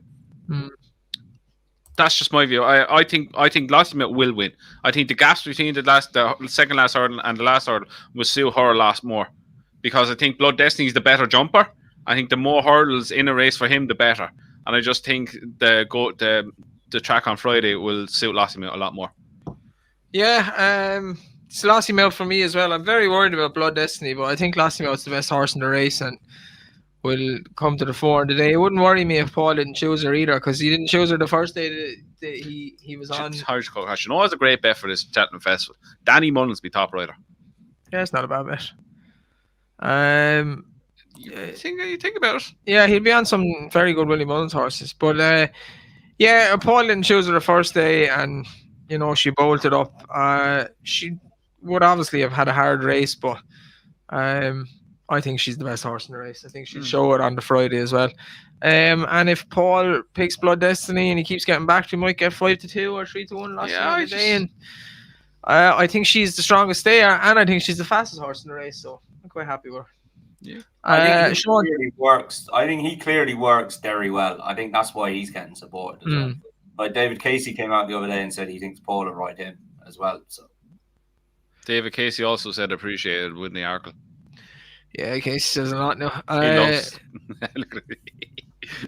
Get it in, Sean. Yeah, I think the DRF race is big. Like 7 of the last 11 winners contested that Spring Juvenile, which is the DRF race that Galopin Des Champs was in. And only one of the past 13 winners didn't contest a graded race, which concerns me about Blood Destiny. I don't know what level he's at, to be honest with you. He done that the last day. He was good on the clock. I wonder about the ground, but I wonder, is he ground dependent? I think Cheltenham could be wicked quick this year. They're not looking like they're getting any rain. Come Friday, that ground could be rattling quick. They're not going to let that ground get anywhere worse than good soft. Yeah, I just think he might want a nice bit of cut. His 2 races have come on soft ground, the Cork and soft heavy ground. Cork gets very heavy anyway. Cork gets very heavy, and then Fairley House was soft and heavy as well. I just wondered about the ground, and it's going to be Lossy Mill for me. The £7, I think, is going to be the swing. Giving £7 away to her is going to be very difficult for him. She was very unlucky the last day. Like Fairley House and Leopardstown at Christmas, the form of them, like Comfort Zones, come out and beat the best of the English. The form stands out a mile. I've no doubt that she'll turn the form with Gallimar. So the amount of lengths that she was cost between coming back and then having to go around and getting bumped again, there's easily 10 lengths in that for me. I think she'll turn the form with Gallimar, so no problem. And as I said, I think it's a £7 difference that's going to swing Lossy Mouth to win and Blood Destiny in second. Yeah, Blood Destiny's form as well. Like, I like him, but I agree with you. And the last day, all the horses in behind him weren't trying. And again, we can be honest, and that's the fact. Tom? Fine selection, Blood Destiny. Andrew? Lossy Mouth. Lossy Mouth for me. And Sean? Yeah, Lossy Mouth for me. But I wonder on the day, could you get any sort of prices on the TriCast? As Thomas alluded to, these 3 are country mile clear. If you could get any sort of combination TriCast on this at any price, I'd say play it. Or if you can get an Irish 1, 2, 3, 4 even. 5, 6, 7. I know I saw another show the other day and they're on about the English going to have a runner in it. Like, yeah, it's crazy. Both. Like, Zenith, I think he's going to Aintree. Yeah, he could go there. And then their next in the betting is Jupiter de Geet, the Gary Moore horse who won a race randomly and was shite the next day as predicted. Samuel Spade of Ben Paulings is gonna go for the Poodles.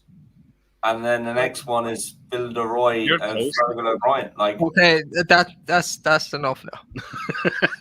It's 2 hours and 2.5 hours in, and we were talking about Samuel Spade. Put the wine away. Put a fucking cork in it. Literally making the point that the English aren't going to have a runner. It'll be Irish 1, 2, 3, 4, 5, 6. 7, 8. 8, probably. The Albert Bartlett. A very good race this year. Corbett's Cross 4-1.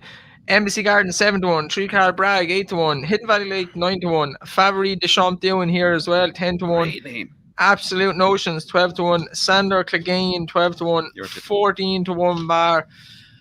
Lots of good horses in this. Going to be a tough race. Maybe there'll be a mad price outsider win. Who knows? Andrew? Wide open. Absolutely wide open. There's a few horses you'd like in it. Let me start with Corbett's Cross. He was really good over 2 miles last time, first run for Emmett Mullins. Emmett Mullins doing Emmett Mullins things.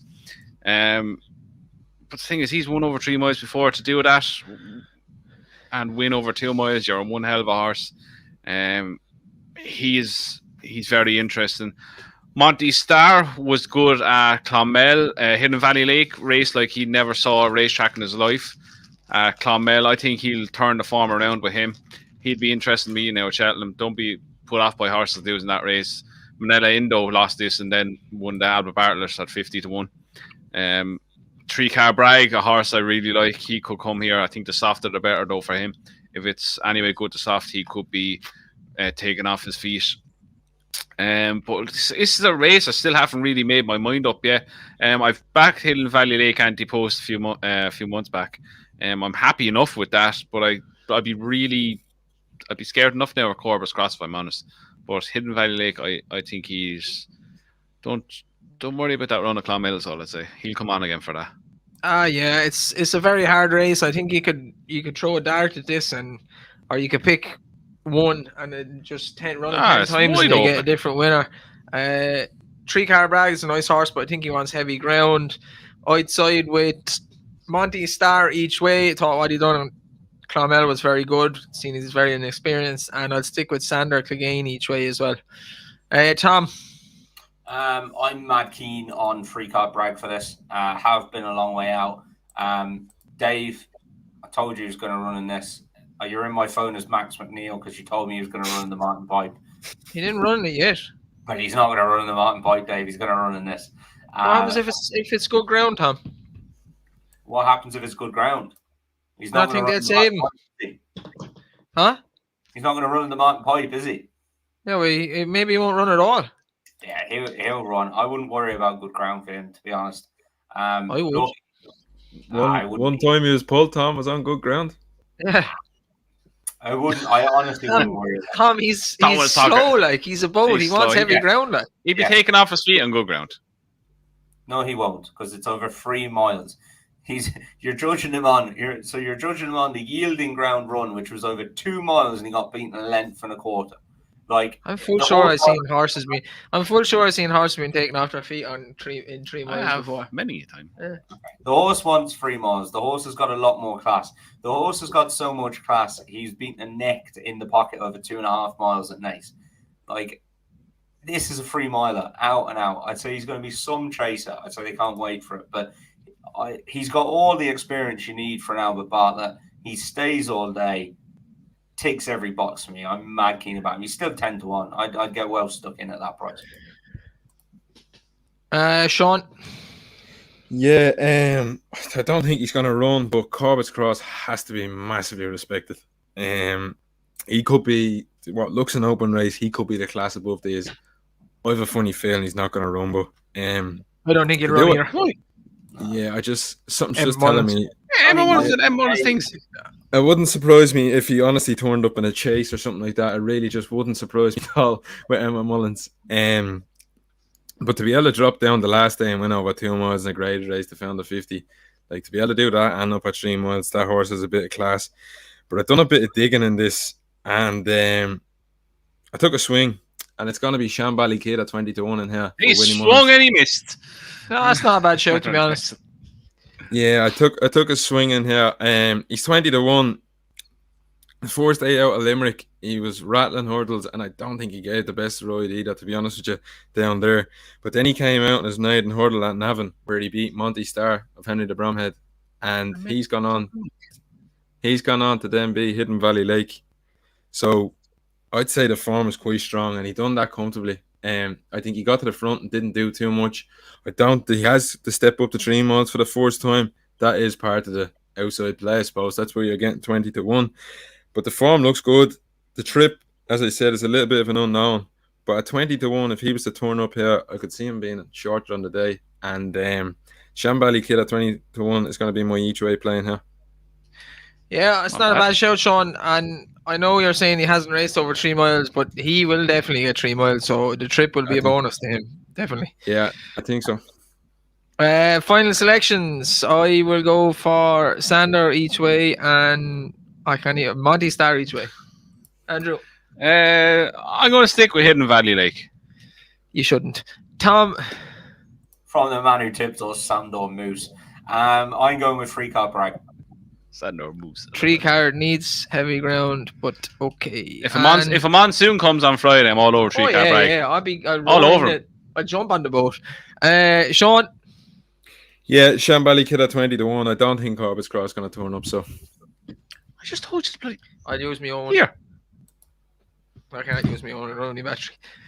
Next one is the Hunter's Chase. I'm not going through all these horses. No chance. the Hunter's Chase. He has the just- Hunter's Chase down here. Okay. You're not missing a pretty significant race there. No, It's the we're best just- race of the whole meeting. we leave it goes to last. Every single year, it's been last. Yeah, we're going to finish on the Mayor's Chase, sure. On the handicaps. You're going to finish on the handicaps. Well, that's what we do every year. Last race every year is the Gold Cup. Anyway, we're going to do this. We're See, going the reason he doesn't remember is he's drunk all the time. to do After this the quickly.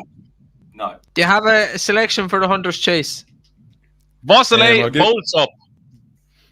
Sean, I'm going to give you a few stats because I have no selection. But the past 8 winners were aged 10 or 11. 7 of the past 13 winners finishing the first 5 in the previous year. And only 1 winner of the last 33 winners were older than 11. Tom, So he doesn't have a selection. The best horse in this race is Ferns Lock. He's an absolute machine. Whether they run him or not, I have a feeling they'll keep him for next year because he's only 6. I think one is run. I think Vasile is the only one running there. I think Wing Leader is going to Aintree and the other fella is going to Stratford. which is And meant fair race. if they skip this with Wing Leader, it's bonkers because he had that one last year. Apart from a mistake last, and Barry O'Neill went a bit too soon, and Billaway just It's okay. nabbed him on the line. But my selection, Ferns Lock doesn't run, which I don't think it will run. If he ran, I'd be all over him. Would be Winged Leader, and that leaves Vosale then if he doesn't run. So, messy old race. I was keen on Chatham Street Lad, but he obviously didn't run his race last day for whatever reason, so he's not running. But keep an eye on that Ferns Lock for next year, lads. I'd say he's a machine. David Christie wins, in other words. couldn't Whatever he give runs. a flying fuck. You Well, will when you're 6 points in and Right. flying and you're sitting there going, go on, Vasile! If he runs and I'm having a bet, I'll back whoever that trainer runs. But it's just no. I'm hoping to be still collecting after the last race. Well, this is on, to be honest. The Mayor's Chase, a good race. Allegory de Vassi's favourite 13-8, Impervious 2-1, Jeremy's Flame 5-1, Magic Days 10-1, Galia de la Toe 14-1, and 20-1 Bar. Andrew.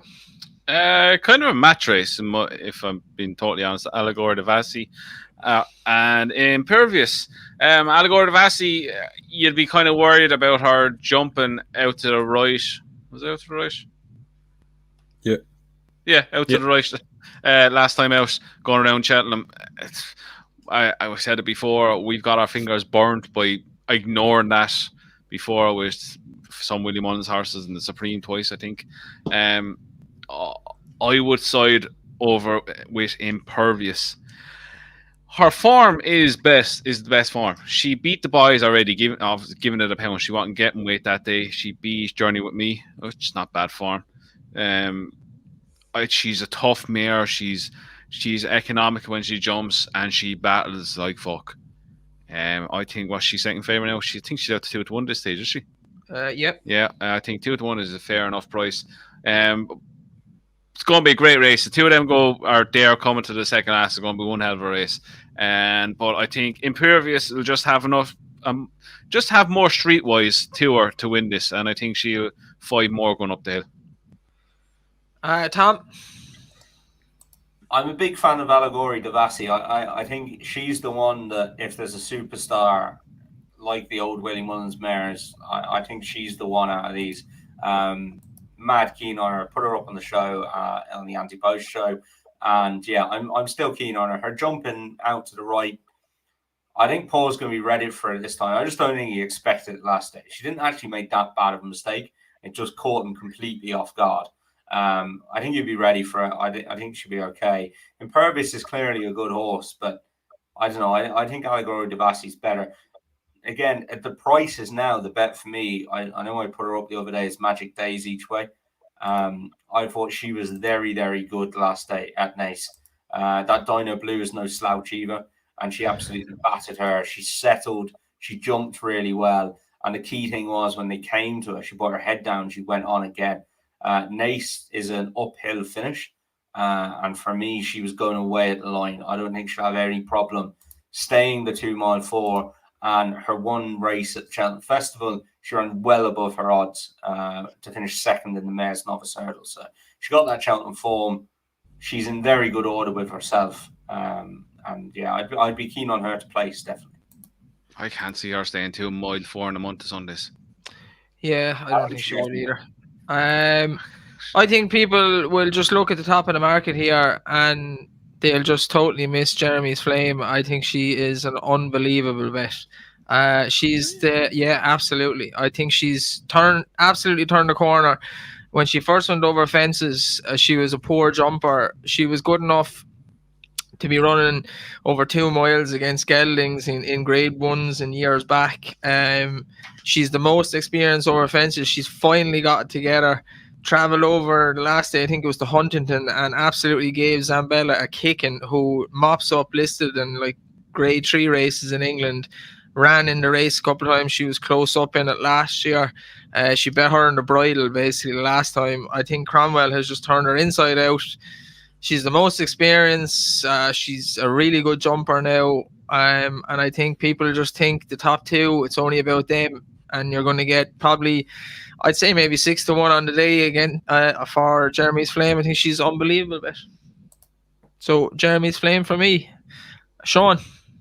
Yeah, I agree with you that the outsiders been a bit overlooking here. But Impervious, people that think this thing has a chance in an arc if she ran her in the Turners wouldn't have a hope. Not a hope I'd give her. I've seen that. But she's running the Mares. Yeah, but like people think that she's too good for these and that she could drop back down. There's not a chance of that. I think Allegory Des Champs is an absolute weapon. I think her jumping right is just she's not even concentrating. I think she hasn't it too easy at the moment. She absolutely destroyed Bride's Hill the last day by 19 lengths, giving her £5. She done that on the bridle. Bride's Hill, not bad horse. You've seen what she gone out to do to be what's the name of that 2 horse horses again? that can't jump. What's the name again? Tell me something girl. good then. On Steve. Yeah, she 2 went of the to worst beat jumpers of fences in training. She went to beat them on the bridle, so the form is not too bad. Impervious beating Johnny with me. He's a yak. I don't think that's too strong, to be honest with you. I think Allegory Des Champs will bash her. And like Dave said, I think the outsiders are being overlooked in here. Jeremy's Flame. I won't touch on it yet. I'll do it at the end. But Allegory Des Champs is the selection in here. Can't believe you're so blasé about the jumping. That jumping is a massive worry. She does jump a little bit right, but you've seen her A at little Limerick. bit right. Yeah, I just think she was acting the mick and she was getting her own way in front. She did. Acting the Mick is doing it once. She's clearly talented, but she'd be But worried. like, She'd worry. at Limerick, when she went down the back, you won't find a better novice jumping down there. Like she was making lengths of fences. So I think she can do it. I just think she needs to be in, around, and competitive. If she jumps straight, she's the most likeliest winner. Yeah, Plus I think the she. jumping, it's the jumping worries that price. I've got me fingers burned before. Okay, I just think she's the weapon. Who was it? Get aboard. That's who the bastard was. Final selection on the Mayor's Chase. It's Jeremy's Flame for me. Tom? Allegory Des Champs for the win. Magic Days each way. Andrew? Impervious. Sean? Allegory Des Champs wins. Okay, so we're moving on to the Gold Cup. Last big race. We'll do some handicap selections then, and then a nap and next best. Maybe only 2 or 3 handicap selections each. It would be nice to be able to go through loads of comments, but we're here too. We're going to be going on 3 hours, so we'll try and wrap it up around then. But the Gold Cup, Galopin 15-8, Brave Man's Game 13-2, Absolute Tom 8-1, Noble Yates 9-1, Statler 9-1, Conflated 12-1. Shishkin is in here. It's clearly not going to run. Ahoy Sinor 14-1, and then you have the likes of Protectorat, Indo, so on and so forth. Andrew loved them from the start. I've said it from basically the start of the year. I think Galopin Des Champs is a star in the mold of what we saw years ago, Denman and Cotto, and he'll win numerous 3-mile Grade 1 races for the next few years, and I think he'll win. Yeah, he's Andrew. something special. It's for his to lose. He's everything you need in a Gold Cup horse. I'll just take a step back.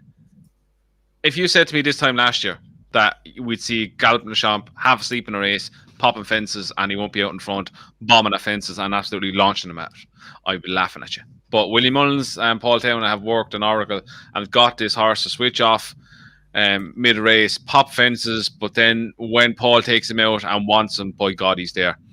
He's an absolute freak in nature. I think he could run him over any trip and he'd win. I think he'd win a Grade 2, 2 mile, 2.5 mile, 3 mile. I think he's that good. He's everything. He's an engine. He's just brilliant. The opposition is not bad. I think A Plutard is being way overlooked. If we take out his bad run at Haydock, she literally had to go back to this time, not even 11 months ago, and he's winning the Gold Cup by 13 lengths. I think he's been massively overlooked. Nobody is. I think he's just a very good handicapper. I think he might be staying on for 4th or 5th. But yeah, Galopin Des Champs, they can do whatever they want with him. They can put him anywhere they want. I think he just have way, way too much for a lot of these. I think A Plutard will finish him home, and I think Indo will run a massive race at 2025s to fill the places. But yeah, Galopin Des Champs, I'll be massively, massively disappointed if he doesn't win this really well. Tom. Yeah, look, Galopin, I wasn't a massive fan, and I was saying last year, even after he won, that I didn't think he was a Gold Cup horse, and he didn't look like one, and he didn't race like one, and he didn't. However, when he came out this year in the John Durkan, completely different story. He dropped the bridle, he jumped sensibly, and I never ever thought I'd see him do that. If there's a freak of nature in here, it's definitely him. I think he's the most likely winner. For a betting angle, I think I've got one. And I think it's Statler each way. He's got to reverse that form from the Dublin Racing Festival event. That turned into a sprint that day, which wouldn't suit Statler. It wouldn't suit Statler, and I just think he's got that Cheltenham form. You know he stays after what he did last year. He absolutely annihilated that field. Now, look, it wasn't a very good race. We all know that. But it'd be interesting to see who rides him. Whether Patrick keeps the ride, he knows him very well now. I think he probably will, in fairness. The Tremor race, look, Indo, I think we all know, was drilled to win that race that day. Statler gave him £8 and didn't get the best of rides, I didn't think. So he got beat. I think you can reverse that form, definitely. He's got the Cheltenham Festival form. He's so consistent. The only time he's finished out the first 3 was when he was 4th in the Albert Bartlett a few years ago. So I think you're betting on him each way. He's definitely going to be in the 3. Some of them around in Brave Man's Game, I'd have him over him any day. Nobody Yates, I'd have him over him any day. I think he's getting slightly overlooked. He's 9-1 with the bookies. He's I think he's about 13 on Betfair, so about 12-1 on Betfair. But for me, he's a stonking each way bet. One of the best each way bets of the week, I think, Standards. Sean. Yeah, just to touch on that, no winner since 2000 has contested the Cotswold Chase. So any horse that was in that, you might just want to take a second look if you're fancy. But this is my banker of the week, and it's Galopin Des Champs. I think he takes some whacking in this. You're not allowed to do this, but I think they've skilled him twice in public this season. He's been taught some mega lessons, and he's starting to settle. The last day at Leopardstown, he's gone down there. He's kept them within horses. He's educated them going to the last. They jumped across him, and he still got 2 smacks of the whip and went to bay by 8 lengths. I think it's been a real learning curve for this horse this season, and they've moulded him into a Gold Cup horse. I think this just shows how good Willie is. And Paul Townend, even the last day, as I said, he jumped the last for the horse, which I don't think he's ever done. He's given him 2 cracks and he's gone away, and it took him to nearly down the back to pull him up. Distance won't be a worry for anyone who's thinking of that. I think he's the next superstar. I think he takes some whacking in here, and as I said, he's my banker of the week. Final selections for the Gold Cup, Andrew. The Black Dragon, aka Galopin Des Champs. Galopin Des Champs. Sean. Galopin Des Champs. Tom. Statler each way. Okay, we will do some handicap selections. Try and keep it short and sweet if you can. Maybe 2 or 3 races if you have any there. And Andrew, you can go first. I've 4. I'll rattle through them. Cork Rambler for the ultimate, won last year off 140. Comes in here off 146, £6 higher. Last seen out in the Hennessy, finishing behind Lamilos. Back at Cheltenham, he has unbelievable form at Cheltenham. I have him down, have a massive chance. I think he's 10, 12 to 1 and around that. I think he can win back-to-back renewals of this. Run for Oscar in the Coral Cup, put him up anti-post. If he translates the Cesar, which win at Newmarket here, he's a massive chance off 147. He's a touch of class. He's forming big fields. I think the way the race is going to be ran is going to suit him down to the ground. He was touted as a potential stairs hurdler at the start of the season. I think he has a massive chance. Thanks for the help for the attempts. Seen him win, I think it was last Saturday at Chepstow. David Pipe horse, massively impressive. You could pick him out down the back straight. He's a big burly horse. It seems to be a plan, because you look at his races before that, he was nowhere to be seen, and now all of a sudden he's nearly a world beater. He's gone up £11 for that, which I think is fair enough. He'll get in off bottom weight in the attempts. I think this could be a good old David Pipe job. Back in the day, I think he has a massive chance. I think he's short enough now. I seen him; he was 12 to 1. I think he's like 7-6 to 1 right now. Last one, Filey Bay for the county hurdle. Put him up as well, anti-post. He's gone up £8 for his second in the Betfair hurdle. I don't think that'll stop him running a massive race. Emmett Mullins is a master at doing these handicap jobs, and I think he's a touch of class about him as well. That was only his 3rd run for Emmett. I think he's a massive chance in the county hurdle. 2 of mine are on the first day. David Pipe's horse Remastered, if he runs in the ultimate. Pulled up the last time, it was over hurdles, and I'd say it was just a jog around, keep him going. He was second in the Hennessy Ireland of the Year, and then won at Kempton. He ran around Cheltenham before. He was 5th in the 4 miler, and he just has steadily progressive handicap form. Touched off by Lamilos and Jericho Roque, who ran well in the race last year behind him in Hennessy. I think he's a good chance in the ultimate the first day, which the English have a great record in. In the Boodles then, Sir Alan, I liked him his last 2 runs. He won that juvenile hurdle that Brazil won last year, went on to win this. I think he's progressive enough form. I give him a chance in the Boodles. In the Coral Cup, Jessie Harrington doesn't send over many, but when she does, you take note. Ashdale Bob ran in it last year and was touched off by the horse Tom put up, Commander of Fleet. She had Super Sunday win the Coral Cup as well a few years back, and it might have been missed, but the very man ran at Leopardstown in the race that Percival Le Galois won, came 9th, 3 miles, dropped back in trip. I give him a good chance. I think he's 25 to 1, and back in triple suit him. And he won a race for like amateurs, a charity race. So she gave that some right. He's back in form. So I give him a chance each way if she sends him over. And then the last one, if he runs in the county hurdle, I think Sharjah will win it, to be honest. Tom? I'm not going to go into too much detail on these because, surprise, I've got a load of them. So the ultimate, you've got Oscar Elite. I think he's got a good chance. Keep an eye out for Fast or Slow wherever he runs. Ran a cracker here last year. Has had 2 quiet runs over fences. I think he's a live wire wherever he goes. Grand Annual then, Ferrero Bamboo is entered here. I know he's entered elsewhere. Keep an eye on him. He was 3rd last year off 141 in the Grand Annual. He comes here off 135 and he's ran well this year.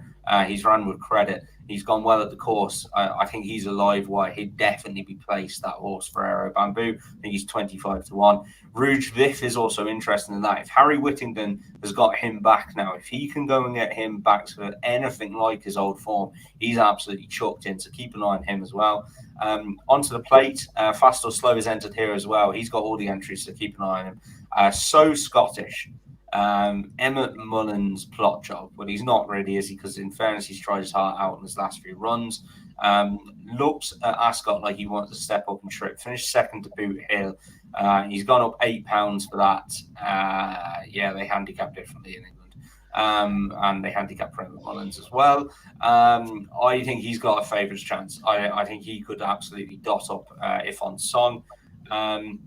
Kim Muir then, Mr. Incredible. Look, got an okay ride a few starts ago, and I think, look, he could be Patrick's ride. Apparently, he's Patrick's little project horse, and he could have a hell of a chance, but he's fairly short.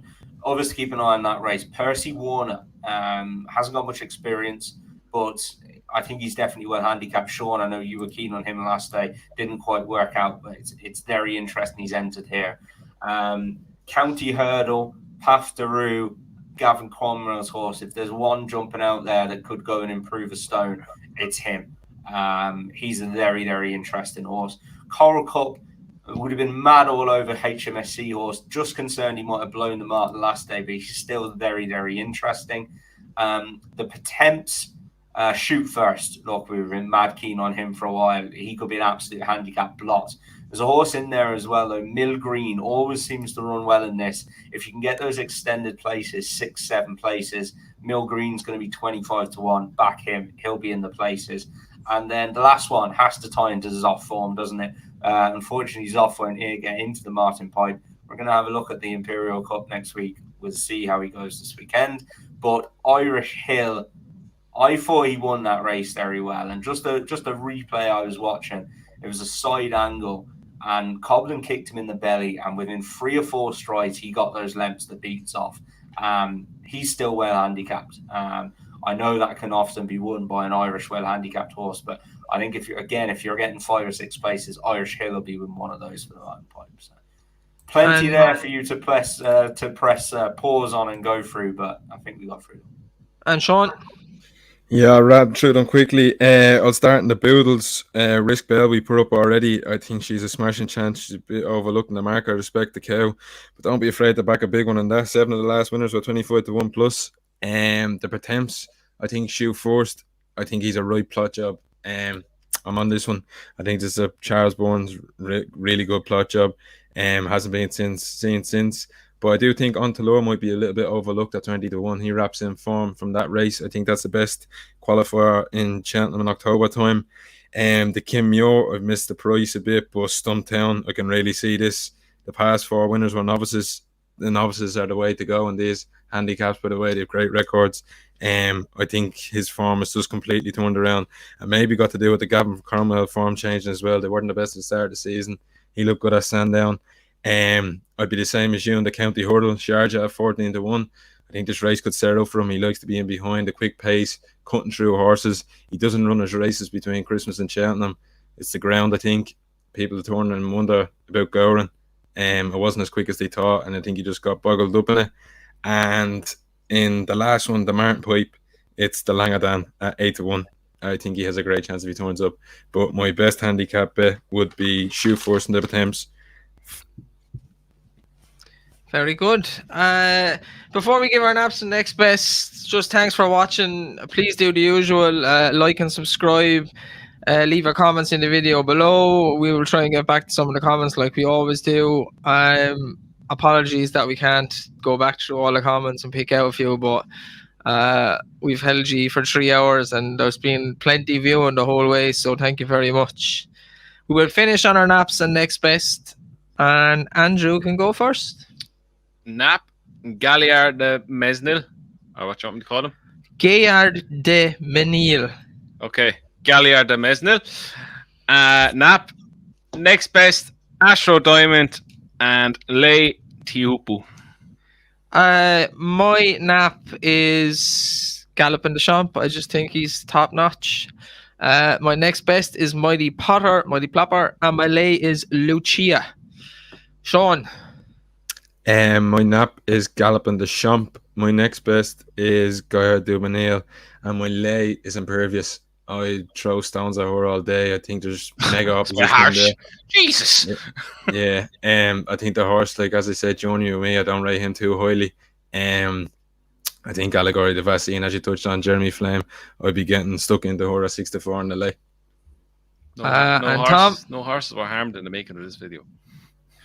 We are split straight down the middle of here on our naps, lads. I'm with Andrew. My nap is Gaillard de Menil, or Galliard de Mesnil.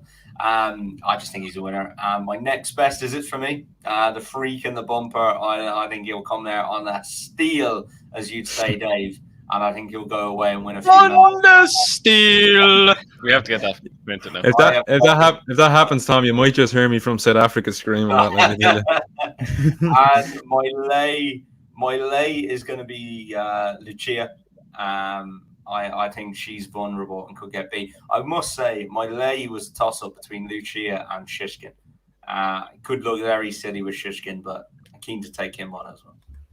Are we doing video day to day, or is this the only show we're doing? Don't be too drunk, Dave. Okay, we'll be too drunk. I know. It was just quite. I'll split these up. Want to make I'll sure. split these up. And Andrew will split these up into the different days, but if you do follow us, any of us on Twitter or Instagram, we tend to, the big festivals like this, we put our selections up the night or before or on the morning, because the handicap horses can all change on that. We obviously put up selections here, but you watch the bet and you see what's going on, and you can go from there. And best of luck to everybody having a bet. It's obviously a big week for everybody. If you get one of those big 25-1 handicap winners, you're flying for the entirety of the week. Hopefully some of the shorties go in and people make plenty of cash. Wish the lads best of luck with their bet in the bumper. Hopefully they win. Andrew, best of luck with Gaillard de Menil. thanks. And I hope Florence Porter wins. We're back the Sunday after Cheltenham for the review. The Sunday after Cheltenham for the review show. And on that note, thank you very much.